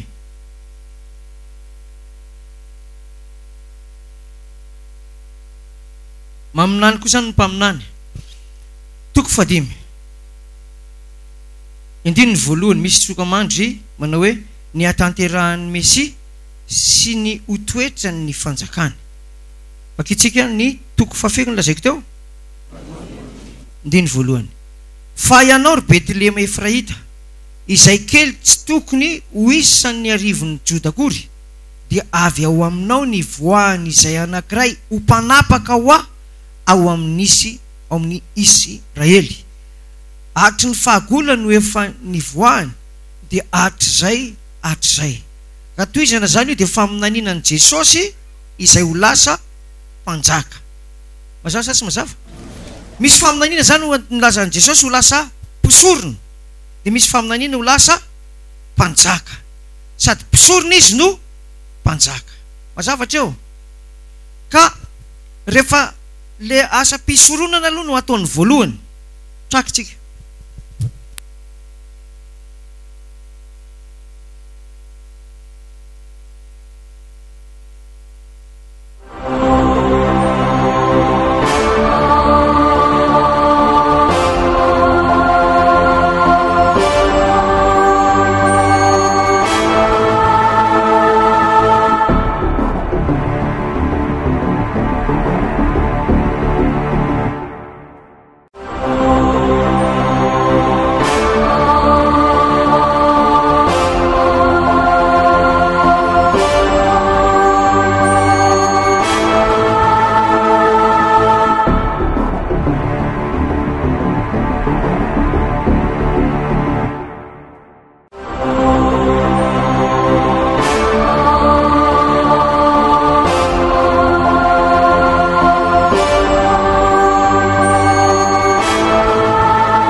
masina indrindra ty amin'ny voalohany masina fa ny any an-danitra zay idiran'i Jesosy dia tsy natao tanana fa tonga dia efitrano lehibe anankiray raha fanambarana azy. Jesosy sady anao mpisorona be no sorona no hiditra amin'ny voninahiny, dingana telo lehibe zany, anao mpisorona be satria tsy mila zanak'ondry mandeha tongotra efatra ny any an-danitra fa tsy maintsy izy hoe io le zanak'ondrin'Andriamanitra tonga anaisitra dia hiditra eo zany izy anao fisoronana ho an'ny firenena rehetra zay tsy vitany iaroana. Dia izy ny anina hoe ianao no mpisorona be araky ny fanaony Melkizedeka, dia mipoitra teo izy ko satria sady sorona izy mpisorona petraka amin'ny fanontaniana. Maty ary ve Jesosy tany sa tsy maty? Satria sorona tsy maintsy maninona? Tsy maintsy maty. Zay vao ekena. Raha maty izy dia tsy isy fitsanganana amin'ny maty any fa nazera. Maty ary izy sa tsy maty? Tsy maty. Ohatra ny maty. Jerentsika rehefa avy eo dia niditra zany Jesosy. Firy andro moa lelanelana zany hoe niala taty Pentekosta sy le batisa amin'ny fanamasina. Le batisa amin'ny fanamasina zany voalaza mihitsy hoe rehefa miditra amin'ny voninahiny Jesosy vao zay vao tanterana le batisa amin'ny fanamasina. Inona no lazainy tamin'ny mpianatra tamin'izy niala? Aza miala eto Jerusalema ianareo fa afaka andro vitsivitsy dia ahoana atao batisa amin'ny fanamasina araky ny teny fikasana 10 andro. Trakitsika eno tsara ary nisy lalàna ao anatin'ny baiboly ny amin'ny atao hoe andro masina. Ino hoe dia manomboka ny sabata isan-kerinandro, manaraka ny voalohambolana isam-bolana, manaraka ny paska isan-taona, manaraka ny firavorafona manaraka amin'ny paska isan-taona, dia ny mamarana ny andro lehibe isan-taona ny atao hoe Pentekosta. Ino hoe io Pentekosta io midika hoe fahadimapolo. Avy amin'ny teny izay zany izy dia afaka 10 andro ny dikan'izay. Ka inona ny zavatra atao rehefa tonga ny Pentekosta ety ambony tany dia fitondran'ny zanak'Israely voaloham-bokatra. Ohatra raha mpamboly vary izay mivady sy menakavy ka tonga ny Pentekosta dia jinjanay ny vary eo amin'ny manodidididiny akaikina eo dia batainay dia entina any amin'ny mpisorona any amin'ny fanatazana n'ilay fanatitra ty tompoko ny voaloham-bokatray. Masina ho an'i Jehova. Ny lamatoa voaloham-bokatry ny mpivady masina ho an'i Jehova. Dia Jesosy zany afaka 10 andro taorinana ny izy niakatra mba hahafahana mandray azy dia nitondra vokatra voaloham-bokatra izy. Ny mpamaky baiboly tsotra dia milaza hoe 144 000 vakio kely inge le Apocalypse 14 hoe 144 000 ny isan'ilay voaloham-bokatra ny entin'i Jesosy. Apocalypse 4:40 andininy voalohany amin'ny anaran'i Jesosy hatrany amin'ny 5. Rehefa mbola tsy nahita ry zareo ry ao ary Apocalypse 14 Apocalypse 4:40 andininy voalohany. Soramandry dia manao hoe ny amin'ny zanak'ondry sy ny mpanaraka azy. Ary hitako fa indro ny zanak'ondry nitsangana teo an-tendrombohitra Siona, ary nisy 4,400 alina sy 100 hety sy nomba azy, samy manana ny anarany sy ny anaran'ny ray ny voasoratra eo amin'ny andriny. Ary nareo feo avy any an-danitra aho tahaka ny firondronan'ny ranobe sy tahaka ny fikotrokindrikotrokorana mafy, ary ny feo izay reko dia tahaka ny ampitendry lokanga mitendry ny lokangany. Ary mihira toatonon-kira vaovao eo anoloan'ny seza fiandrianana sy eo anatrehany zava-mananaina 4 sy ny loholona izy, ary tsy nisy nay nianatra izany fihirana izany afa-tsy ny 4,400 alina sy 100 hety izay navotana ny ala tamin'ny tany. ireo no tsy voaloto tamin'ny vehivavy fa virjina izy. Ireo no manaraka ny zanak'ondry na aiza no alehany. Ireo no navotana avy tamin'ny olona ho voaloham-bokatra ao an'Andriamanitra sy ny zanak'ondry, ary tsy nisy lainga hita teo ambavany sady tsy nanatsiny izy. Io zany raha jerena dia mifanakaiky amin'ilay hoe voaloham-bokatra Jesosy niakatra tany an-danitra. Inona ny fitondrana azy? Inona ny andro hitondrana voaloham-bokatra? Lazaiko teo, inona hoe Pentekosta na andro fa 50 miala amin'ilay Pasika iny. Dia Jesosy zany rehefa niakatra tany an-danitra, zavatra anankitelo no objectifny zavatra tanterahina Jesosy. Hitondra voaloham-bokatra izy. Inona ny voalohany? Hitondra voaloham-bokatra izy. Faharoa, anao fanavotana ho an-tany rehetra. Mazava sy mazava? Fahatelo, hiditra amin'ny voninahiny dia anao anatanteraka ny batisany fanamasina. Averina hoe zavatra anankitelo lehibe nataon'i Jesosy any. Voalohany, inona izy teo? Nitondra voaloham-bokatra. Fantanina mipetraka, raha tsy nisy voaloham-bokatra, confirmé ve Jesosy sa tsy confirmé? Tsy confirmé. Zay lazaiko hoe ny olona tao batisa takin'i Jesosy hoe aiza ary ny voan'ny fibebahana. Raha tsisy voan'ny fibebahana, sarotra be. Misy vokatra daholo zany zavatra rehetrarehetra. Inona ny voalohany? Tondra. Faharoa, anao fanavotana ho an-tany rehetra. Titra inona nanaovana an'izay? Mpisorona be.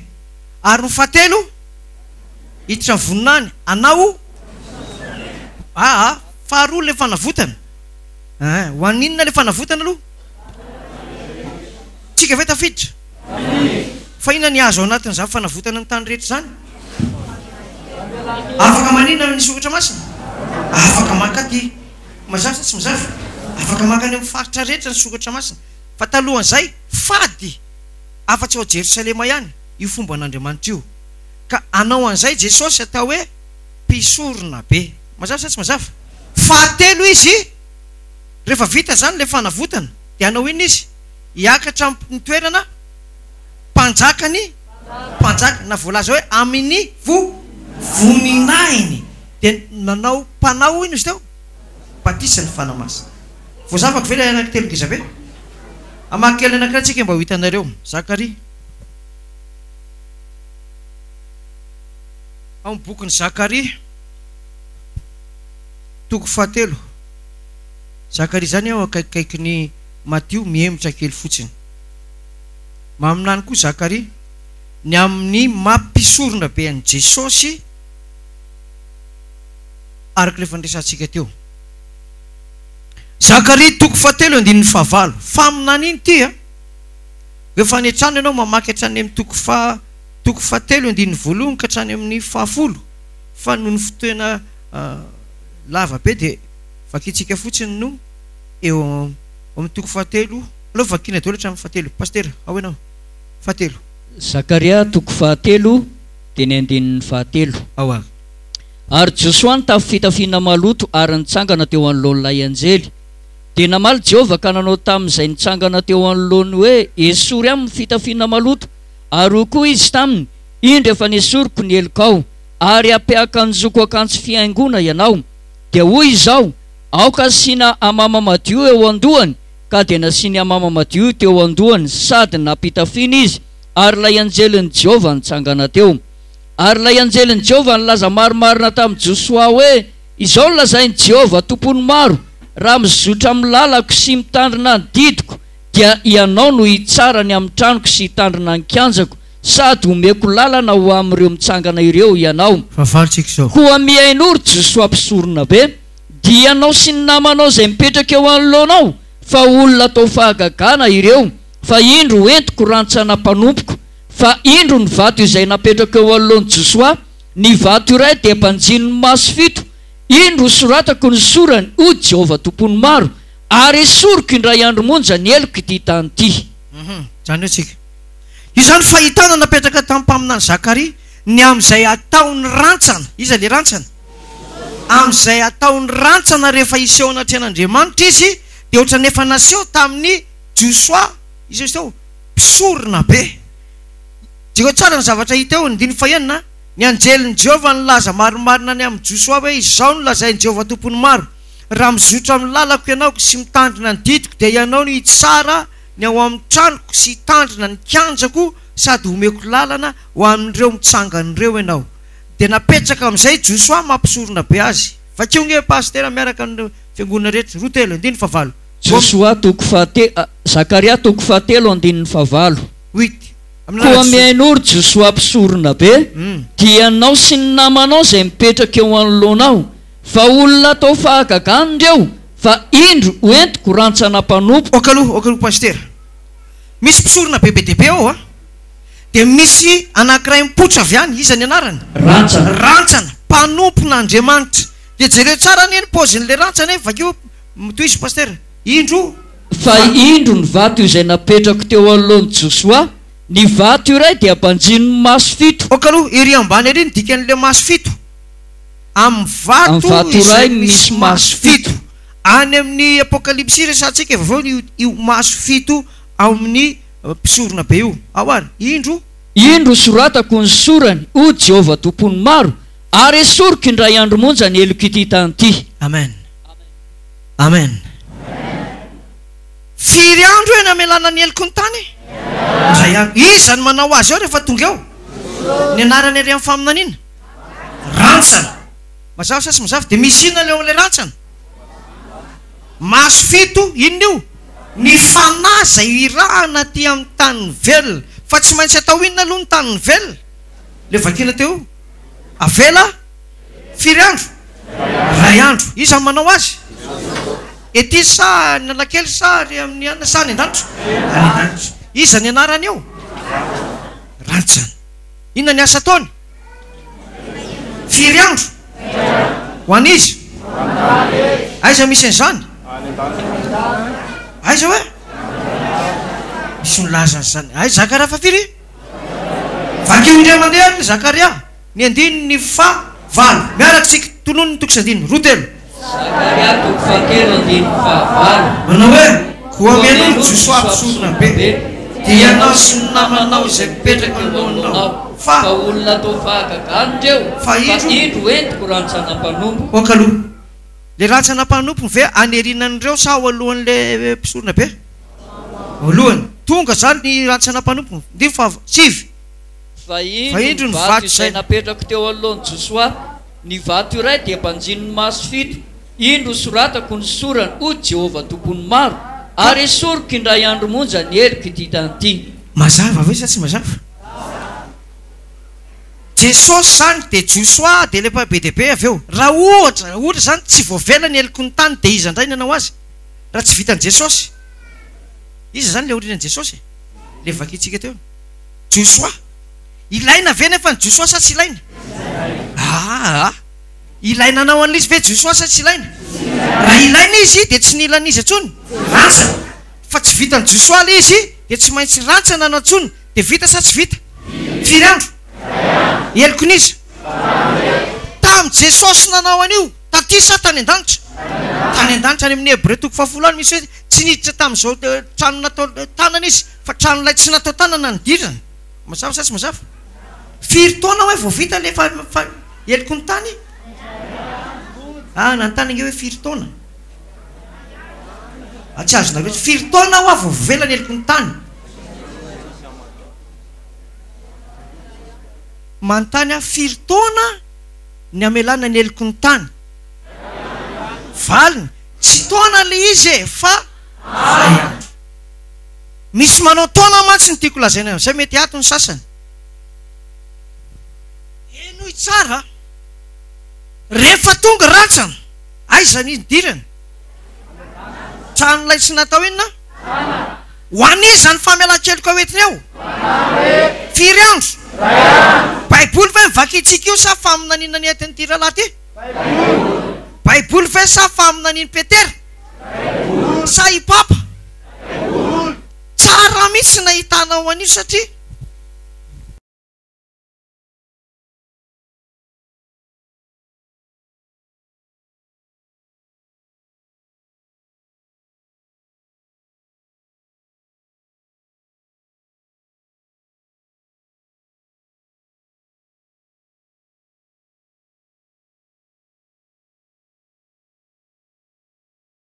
tamin'ny 22 octobre 1944. Tsy tonga izy dia kivy daholo ny olona. Efa namidiko na ny tomobile ny sarety ny omby. Efa namidiko ny camion marina mafy tsy tonga aminareo kosa ny tena migafe. Raha za tamin'izany dia naondrako tanaty dalina tao isotro tao izy. Ty. Tsy tonga ilay izy dia naminany ty vehivavy ty atao hoe white izay ilay izy. Asa matahotra ianareo anaka fa hoy ny tompo amiko rivo isakalaga domala. Fa hiditra amin'ny hevitra masina indrindra Jesosy amin'izao fotoana 22 oktobra izao dia ho tsaraina ny olona rehetra. Ka dia atomboka any amin'ny Adama amin'ny fitsarana dia asesy dia rehefa vita daholo ny olona rehetrarehetra dia miseho any amin'ny raha lanitra amin'izay izy. Tiany an'ity dia lasy ty. Eritrereto amin'izany eritrereto amin'izany ny crise spirituelle hoe ho tsaraina manomboka amin'ny olona mitondra voalohany ka hatramin'ny faha, izany hoe hatramin'ny Adama ka hatramin'izay zetra. Dia rehefa vita iny dia miseho amin'ny raha lanitra izy. Dia ahoana ary ny ahafantaran'ilay olona fa nandalo? Sy efa nafantatra rehefa nandalo tao amin'ny lista ny naganao. Tsaraina. Oviana.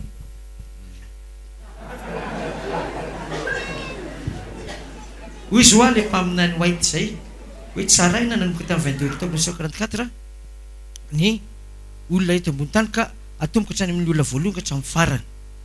Dia nasesy izany fa izy tsy niteny hoe mandeha alfabetika. Ny tsaraina ny voalohany izany dia hoe Adama. Dia avy eo Adana. Dia Adapa dia andeha. Ianao ve fa natsiafa fa nitsarain'Andriamanitra? Oviana nandeha ny anaranao? Tamin'ny Batisa. Oviana nandeha ny anaranao? Tamin'ny Batisa. Tamin'ny Batisa. Ny datiny? 11 janvier 2013. Taiza? Tany Manohy-Adanana. Vao vela ve ny elokao? Eny tompo. Marina ihany lisa. Fa nanomboka tamin'ny Adama, raha tsy voavela zany, kaina zany natao mbola natao fitsarana. Dia dikan'izany kaina efa tsy avotra intsony. Raha maty zany ny dadatoantsika ka tsy nalala sabata, tsy nalala pasika, tsy nalala pentekosy dia very. Dia ny velona rehetra zany efa maty fa ny velona hoana ny amantarany fa tsaraina izy. Taraika ao daholo, doboka anaty afo rehetra daholo izy. Mifanohitra tanteraka amin'ity soratra masiny ity ny faminanian'izany olona izany ka mandrak'ity ny androany ny olona mivavaka ao. Dia izy ihany no mampianatra an'ilay olona ianareo dia tsy mafana tsy mangatsika alohan'ny vavako ianareo. Dia ozy ny olona hoe amen. Rehefa mamaky an'ilay apokalipsy toko fahatelo amin'ny bokyny ino misy teo bokyny Lôdiky. Hoy ny apokalipsy manao hoe ianareo dia tsy mafana tsy mangatsika ka alohan'ny vavan'Andriamanitra. Dia amen ozy ny olona rehetra. Firyandro ery izy rehefa Jesosy nitonga ao. Ho aniza hoe ilay izy. Inona ny pirofo fa voavela ny eliko ny tany sy ny olo ambony tany izay mino? Milasaka ny voavela ary ve ny malagasy? Voavela ve ny malagasy sa tsy voavela? Rehefa efa voavela efa ela, fa rehefa nahita lalana le hitan'ilay lehilahy izay ilay lalana dia ny porofon'Andriamanitra fa hitany izy dia narotsaka amin'ny batisa fanamasina dia fiteny amin'ny anjely fitenin'ny anjely amin'izay tsika. Amen ve? Izay tsy hitan'ny olona tany amin'ny 1844 nakaty tsy hitany. Maty aby izy rehetrarehetra. Very tsy nanana fanamasina. Ny zanany mbola mianana ohatry ny gana daholo. Niditra ilay lehilahy anankiray hoe tia ny lalana fandao. Izay nanaraka tamin'izay vita tomboka sy fanamasina daholo. Voasoratra any an-danitra any anarany teny amin'ny fitenin'ny anjely. Dikan'izany mahatonga vita ny fisoronana ho an-tany tany an-danitra. Dikan'izany vita nge ilay plasina ho any an-danitra. Le lazain'i Jesosy hoe andeha amboatra fitoerana ho anareo ao dia ho avy indray dia andray anareo. Amen ka sy fitoerana. Dikan'izany manana plasy any an-danitra ianao manam-bavy. No fahasoavana nataon'i Jesosy mana satria tsy misy afaka hanamboatra an'izany afa-tsy Jesosy. Amen ve? Tsisy afaka hanao ny plasiny any an-danitra afa-tsy amin'i Jesosy. Amen ve? Ny azontsika atao dia ny fitahiantsika azontsika atao aty dia mipetraka any an-danitra dia arotsaka. Fa ny amin'ny fiainana mandrakizay zay miisa tao batisa ateraky ny rano sy ny fanahy mihitsy amin'ny fanjakan'Andriamanitra. Alleluia. Eno ia zao firy zay fiangonana hitanao teto ny aladista falo mandika lalàna mba ny fahasoavan'izay noho ny Jesosy Kristy maty dia tapoka ny sabata fa lahady indray zao jereo dia raha tsy misy mahafahagakany eo sio gaga ny olona kisoa tsy azo hoanina tamin'ny andro fa hoanina daholo zany jereo nge raha tsy tahiny zay rehefa mihina kisoa mijery le olona botrabotra tokory zalahy zany zay zavatra tsy azo atao tato nataon'ny aladista le zavatra azo atao tato lazainy sabatista fa tsy azo hidirana zay zavatra natao tato napahitana n'le rahalahy zay dia niditra izy fa zakany dia nomena azy. Amen ve dia ozy ny tomba aparitao io. Amen ve aparitao io dia napahitana dia ozy amantsy ny tompo tena tsisy hevitra tsy vitako io raha tsy misy radio dia nomena le radio. Amen ve ndeha mba hiteny amin'ny tompo hoe tsy vitako io raha tsisy télé.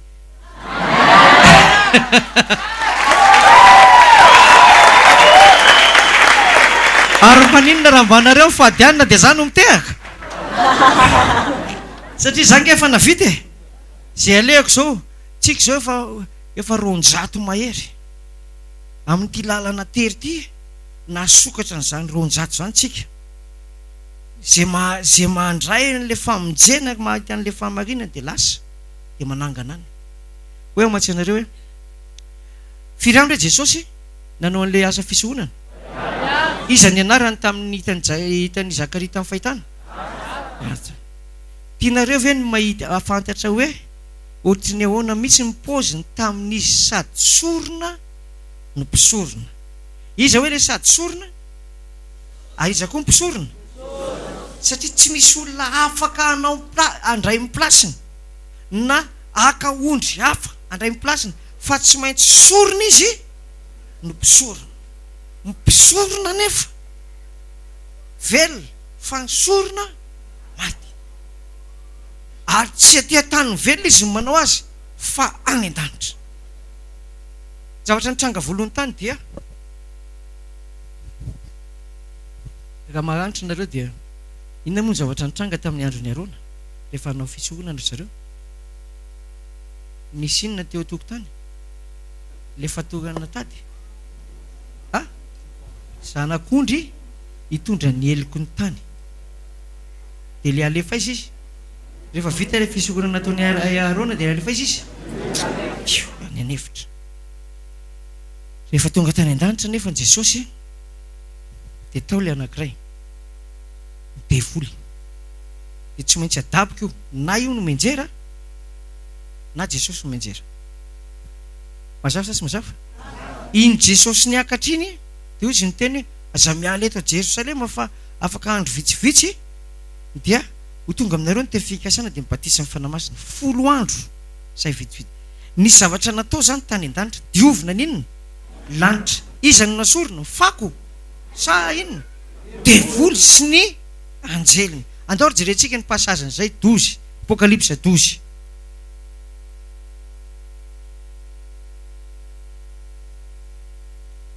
Apocalypse 12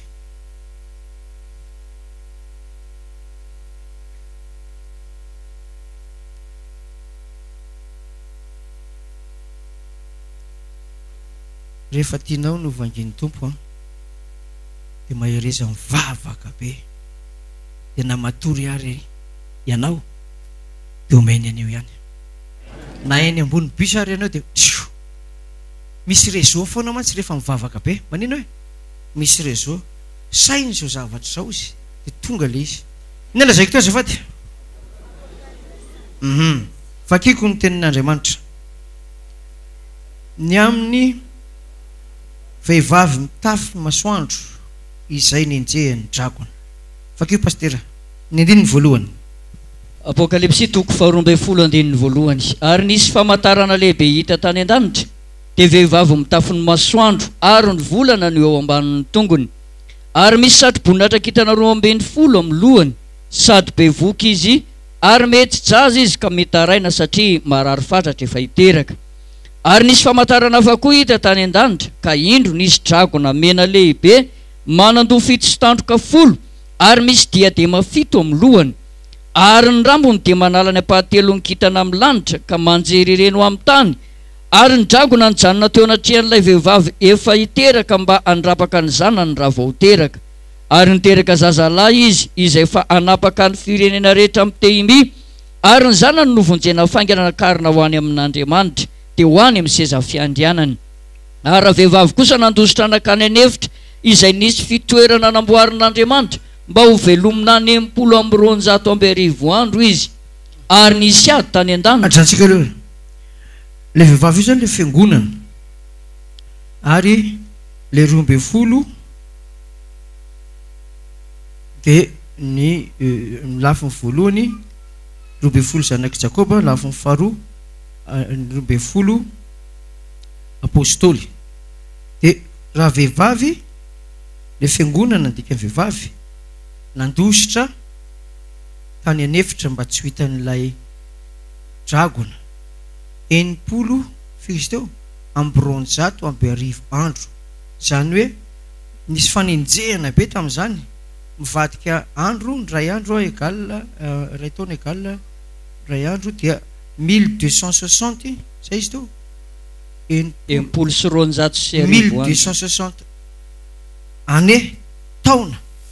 ny faharetan'ny fanenjehana nataon'ny Romanina ringana tsy nisy totsika hoe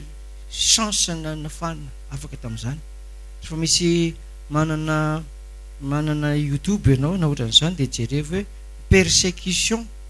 nataon'ny Romanina ringana zay tsy miaraka aminy ka izy io efa faminaniana. Ny mandra-patongana zay dia nyfantoy ilay faminaniana 7 tsika zao vakio pasteur diny ny fafito. Ary nisy ady tany an-danitra Mikaela sy ny anjeliny niady tamin'ilay dragona ary ilay dragona mba amin'ny anjeliny kosa dia niady nefa tsy naharesy sady tsy nisy fitoerana ho azy intsony tany an-danitra. Ary nazery ilay dragona dia ilay mena rana ela izay atao hoe devoly sy satana izay mamitaka izao tontolo zao dia nazera tamin'ny tany izy ary ny anjeliny koa niaraka nazera tamin'ny. Stop. Io zany zavatra efa tamin'ny Jesosy niakatra dia nisy zavatra nitranga tany tao izy niditra tamin'ny voninahiny tao talohan'izay nisy ady fa rehefa latsaka ilay fanamasina 10 andro taty aoriana dia nahazo fanamasina ny mpianatra dia io fanamasina io nampahafantatra amin'ny mpianatra hoe izao ny zavatra nitranga tany. Fa mpianatra nasain'ny tompo hoe aza mialeto dia mahareta mivavaka sy ny sisa dia taty aoriana kely latsaka amin'ny fanamasina Pentecoste ny latsan'ilay fanamasina dia nitombo amin'izay ny fahalalan'ny mpianatra apôstôly sy ny mpiara-mivavaka aminy ny amin'ny zavatra niseho tany an-danitra isan'izany le vakiana teo. Mazava sa tsy mazava? Dia ny resantsika io zany ny tonga tany rehefa resy zany le devoly rehefa resy le devoly dia nazera dia hiditra eo amin'ny voninahiny amin'izay ny tompo. Izany hoe tsy mahazo mijery na inona tsy manana anjara na dia mijery fotsiny ary ny devoly sy ny anjeliny fa roana. Rehefa nadio zay hoe diovina ny fitoerana masina dia hiditra eo anatrehan'Andriamanitra amin'izay Jesosy sady mpisorona no sorona. Hiditra zay hoe Jesosy nazera aloha le mpiapanga dia mena n'le salotra n'le mpisorona be amin'izay izy sady sorona no sorona. Tsy maintsy vita ireo devoly azera vita ny sorona ho an'ny tany voavela ny eloko anatin'ny 4 andro moa dia zay izy vao mipetraka amin'ny tanakavanan'Andriamanitra. Rehefa mipetraka amin'ny tanakavanan'Andriamanitra izy zay vao omena azy le fahefana rehetra sy ny fanamasina dia omeny an'izay mino azy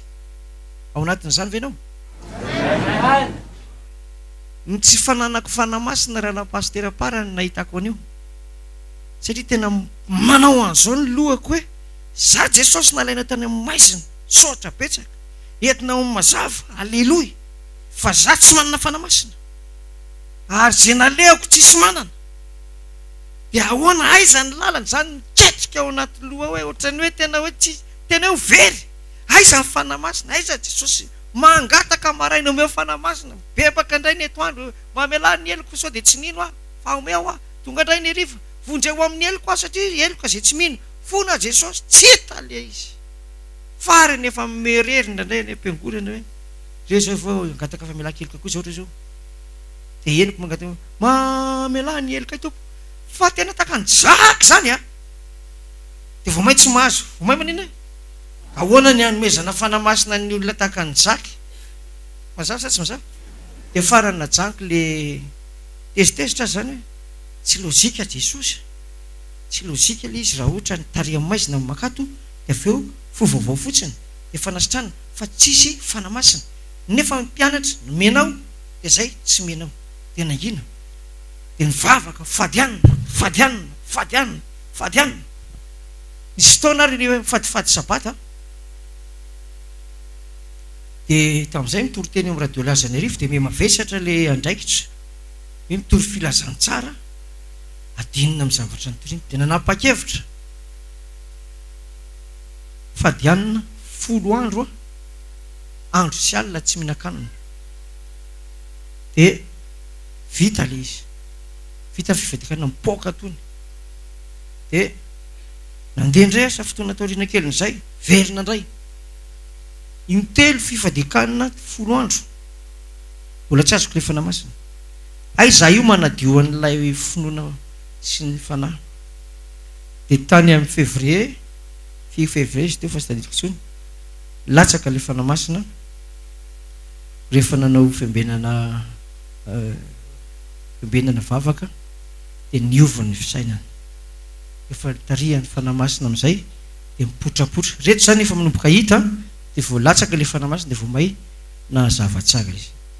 ina zany nojekatsika teo zafaty efa mivoaka sy miditra kely izy hiditra zany Jesosy eo amin'ny Andriamanitra ray ka sady mpisorona ny sorona Apokalipsy 4 ary ao tsara ny vakiteny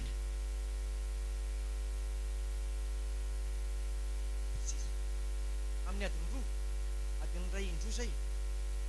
vakiko ary le vakio pastera fitiaganana ny Andriamanitra an'Andriamanitra mpanao ny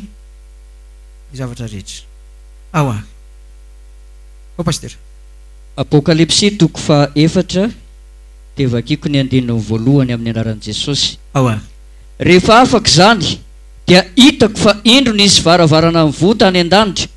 ary ilay feo voalohany izay fareko dia tahaka ny any trompetra ny teny tamiko hoe miakara ty dia asehoko anao izay zavatra tsy maintsy ho avy rahatr'izay ary niaraka tamin'izay dia vao atsindry ny fanahy aho ary indro seza fiandrianana nipetraka tany an-danitra ary nisy anankiray mipetraka teo ambony seza fiandrianana ary nitarehan'ilay mipetraka dia tahaka ny vato jaspi sy karneola ary havana mitareny emeralda amin'ny manodidina ny seza fiandrianana ary manodidina ilay seza fiandrianana iray dia nisy seza fiandrianana 420 ary teo ambonin'ireo seza fiandrianana ireo dia nisy lolona 420 mipetraka ny tavy fitafiana fotsy sady ny satroka satroboninahitra volamena ary nisy elatra sy feo ary kotrokorana nivoaka avy tamin'ny seza fiandrianana ary nisy jiro fitonondrehatra teo anoloan'ny seza fiandrianana dia fanahy fiton'Andriamanitra ireo stop aminaraka tsara zany ao dia efa mahavalanyity fanontaniana ity efa lasa ve Pentecoste amin'io sa mbola tsy lasa zavatra efa vita aloha io a fa nampahafantarin'ny tompo hoe zao le izy tamin'ilay fanamasina mbola tsy narotsaka fanahy fito izy ny andininy fagana ery amin'ny ndiny fagany amin'ny 5 vakina hoe ary nisy jiro fitonyrehitra teo anoloan'ny seza fiandrianana dia ny fanahy fiton'Andriamanitra ireo mety manitra kely fa le zakarimo efa vakina ndray andro motra ty zany zao lefa vita zany le ndray andro dia pré zany le fanahy masina omena n'izay mino tsy ambikiny fa lasa ny fotoana 5 Apokalipsy 5 manomboka tsara tonga dia vakitsika eo amin'ny andininy voalohany tsy manino Apokalipsy 5 andininy fahenina présentation zany le teo amin'ny voalohany ka hatramin'ny 5 fa amin'ny fahenina le action dia davitsika Apokalipsy toko 5:5 amin'ny anaran'i Jesosy. Ary hitako fahendry teo avovoan'ny seza fiandrianana sy ny zava-manana efatra, ary teo avovoan'olona dia nisy zanak'ondro nitsangana tahaka nefa voavono, nanatandroka fito sy maso fito, dia ny fanahy fiton'Andriamanitra ny raha nakany amin'ny tany rehetra. Okaloha, fa maninona izy nitaka ny voavono? Satria sady mpisorona ny sorona. Inona avy ny zavatra hita teo aminy? Tandroka fito sy maso fito. Inona io? Fanahy fiton'Andriamanitra. Tandroka aloha fahafana, dia le fanahy fiton'Andriamanitra milaza inona? Le maso fito. Fanahy fiton'Andriamanitra irahanao aiza? Betsaka ary ny fanontaniana. Raha ohatra zany tsy vita teo io fanavotana io, mbola tsy nirahana ny fanahy masina, dia aninona eo izy? Velona sa maty? Ary izany mandresy devoly. Fampianarana ny fanipaka amin'ity mihitsy zany le fampianaran'le hoe tamin'ny 1844 Jesosy vao nanao an'io, dia mbola ao mandrakity ny androany, nefa mipozina ao anaty tahaka nefa inona izy? Voavono. Efa mipetraka ihany le tandroka mpanjaka, efa mipetraka ihany le fanahy fito, maso fito fanahy masina omena ny tany, fa tsy mety tanteraka raha ny fampianarany sasany. Rehefa hita io zany dia efa hoe rehefa namaky izy dia efa nomena le izy, fa zay mbola tsy nahazo. Mazava sa tsy mazava? Dia rehefa hita le lalana dia ny fanena tamin'le fanirian'Andriamanitra hoe omena ny amin'ny tany, ka zay mino ny mandray azy. Ka raha sotronao izy dia isondrany velona miboiboika ao anatinao, ary ny fanahy no milaza ny fanahinao fa zanaka ianao, mpandovan'Andriamanitra. Io lalana io zany no natonga ny apôstôly. Naninona koa tamin'ny Pentekosta? Naninona ny apôstôly tamin'ny Pentekosta? Maninona? Nandray sa tsy nandray? Nandray. Mamy sa tsy mamy?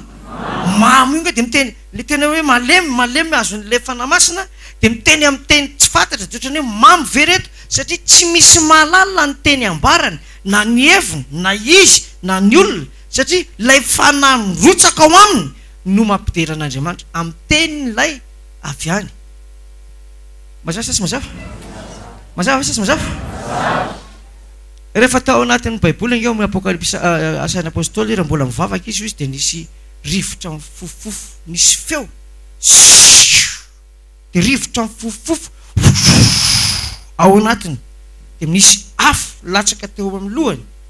Le rivotra fanahy miditra présence amin'le tany, amin'le trano, minjera mihitsy ry zareo, dia ohatrany hoe mamo mbola ihanana teo, dia nirotsaka le fanahy masina, dia miteny amin'ny teny tsy fantatra. Io izy ny olona taria velona mijery, mamo reto olona reto, ohatra izany izy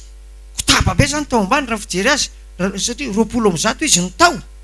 niaraka nandray an'izay, niaraka tamin'ny apôstôly. Tsy fivavahana milamindamina aminahazatra, tsy mitovy amin'le mahazatra tsika taloha. Le hoe dia iary hitsangatsika, iary hivavaka, fa fanahy mahery ozy ny tompo nomena anareo fa tsy fanahy osa. Amena. Rehefa mivoaka avy tao ry zareo dia gaga ny olona mahita ny endriny sy ny sisa, fa hira anankiray tsika fa tapitra ny adiny iray anankiray.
amen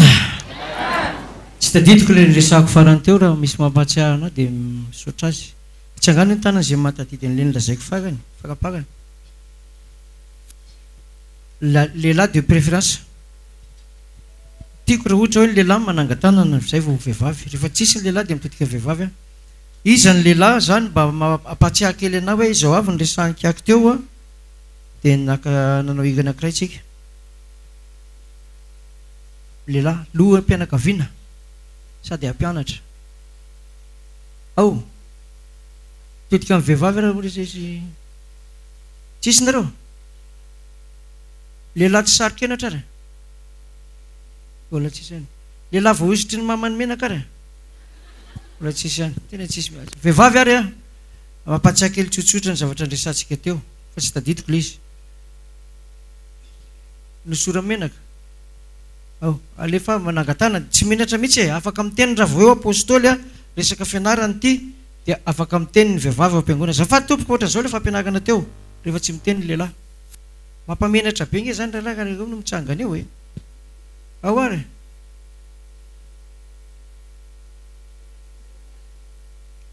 mba malala fomba mitsangana dia mety ato ary venareo menatra dia any ivelany indray nareo no sehoseho any eo tsy aleo eto amiko miteny dia fantako hoe diso na marina dia teneniko hoe diso zay rahalahy fa ohatran'izao le izy toy zay ery analakely ery nao fampitana amin'ny olona dia omezan'le olona hoe toinkotra ny voatavitry mifaraka iny ty adaly ty anao mandra-peritreritra reo dia anao misy hira anankiray misy rahalahy anao hira anankiray voninahitra Andriamanitra mandalo eto amintsika mpino 9 fois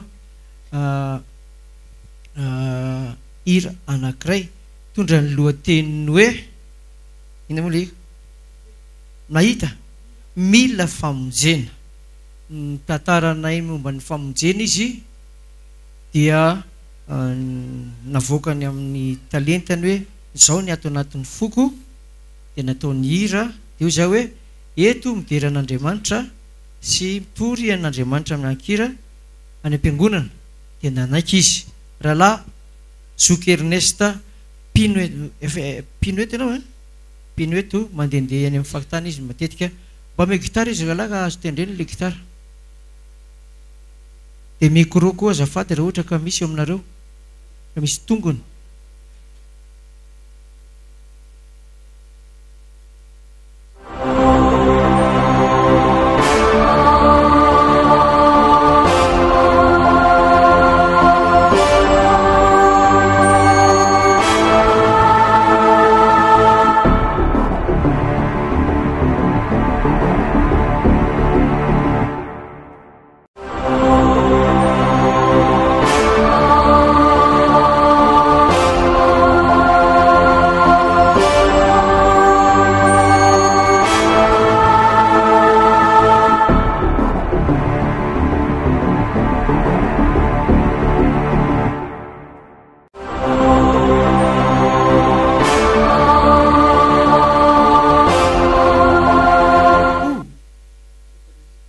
karakarao izy rahalahy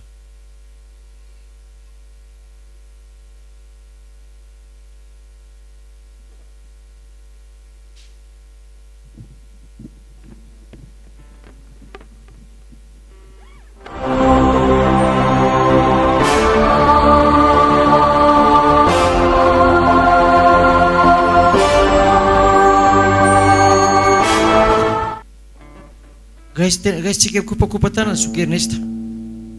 fantaniana voalohany ovina anao ny tonga mivavaka tato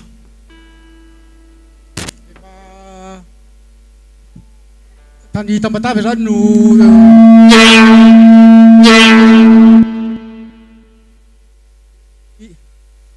tany Tambatavy zany no vavaka voalohany efa eritaona sy tapany zay ao Mangarivitra tao Mangarivitra inona natonga anao hoe tonga ny vavaka tao any natonga ny vavaka tao moa zany a dia misy osoritako kely vetivetozy aloha za moa zany a mpanakanto artiste tamin'ny reny génération Kayamba reny a dia tamin'izay fotoana zay moa zany a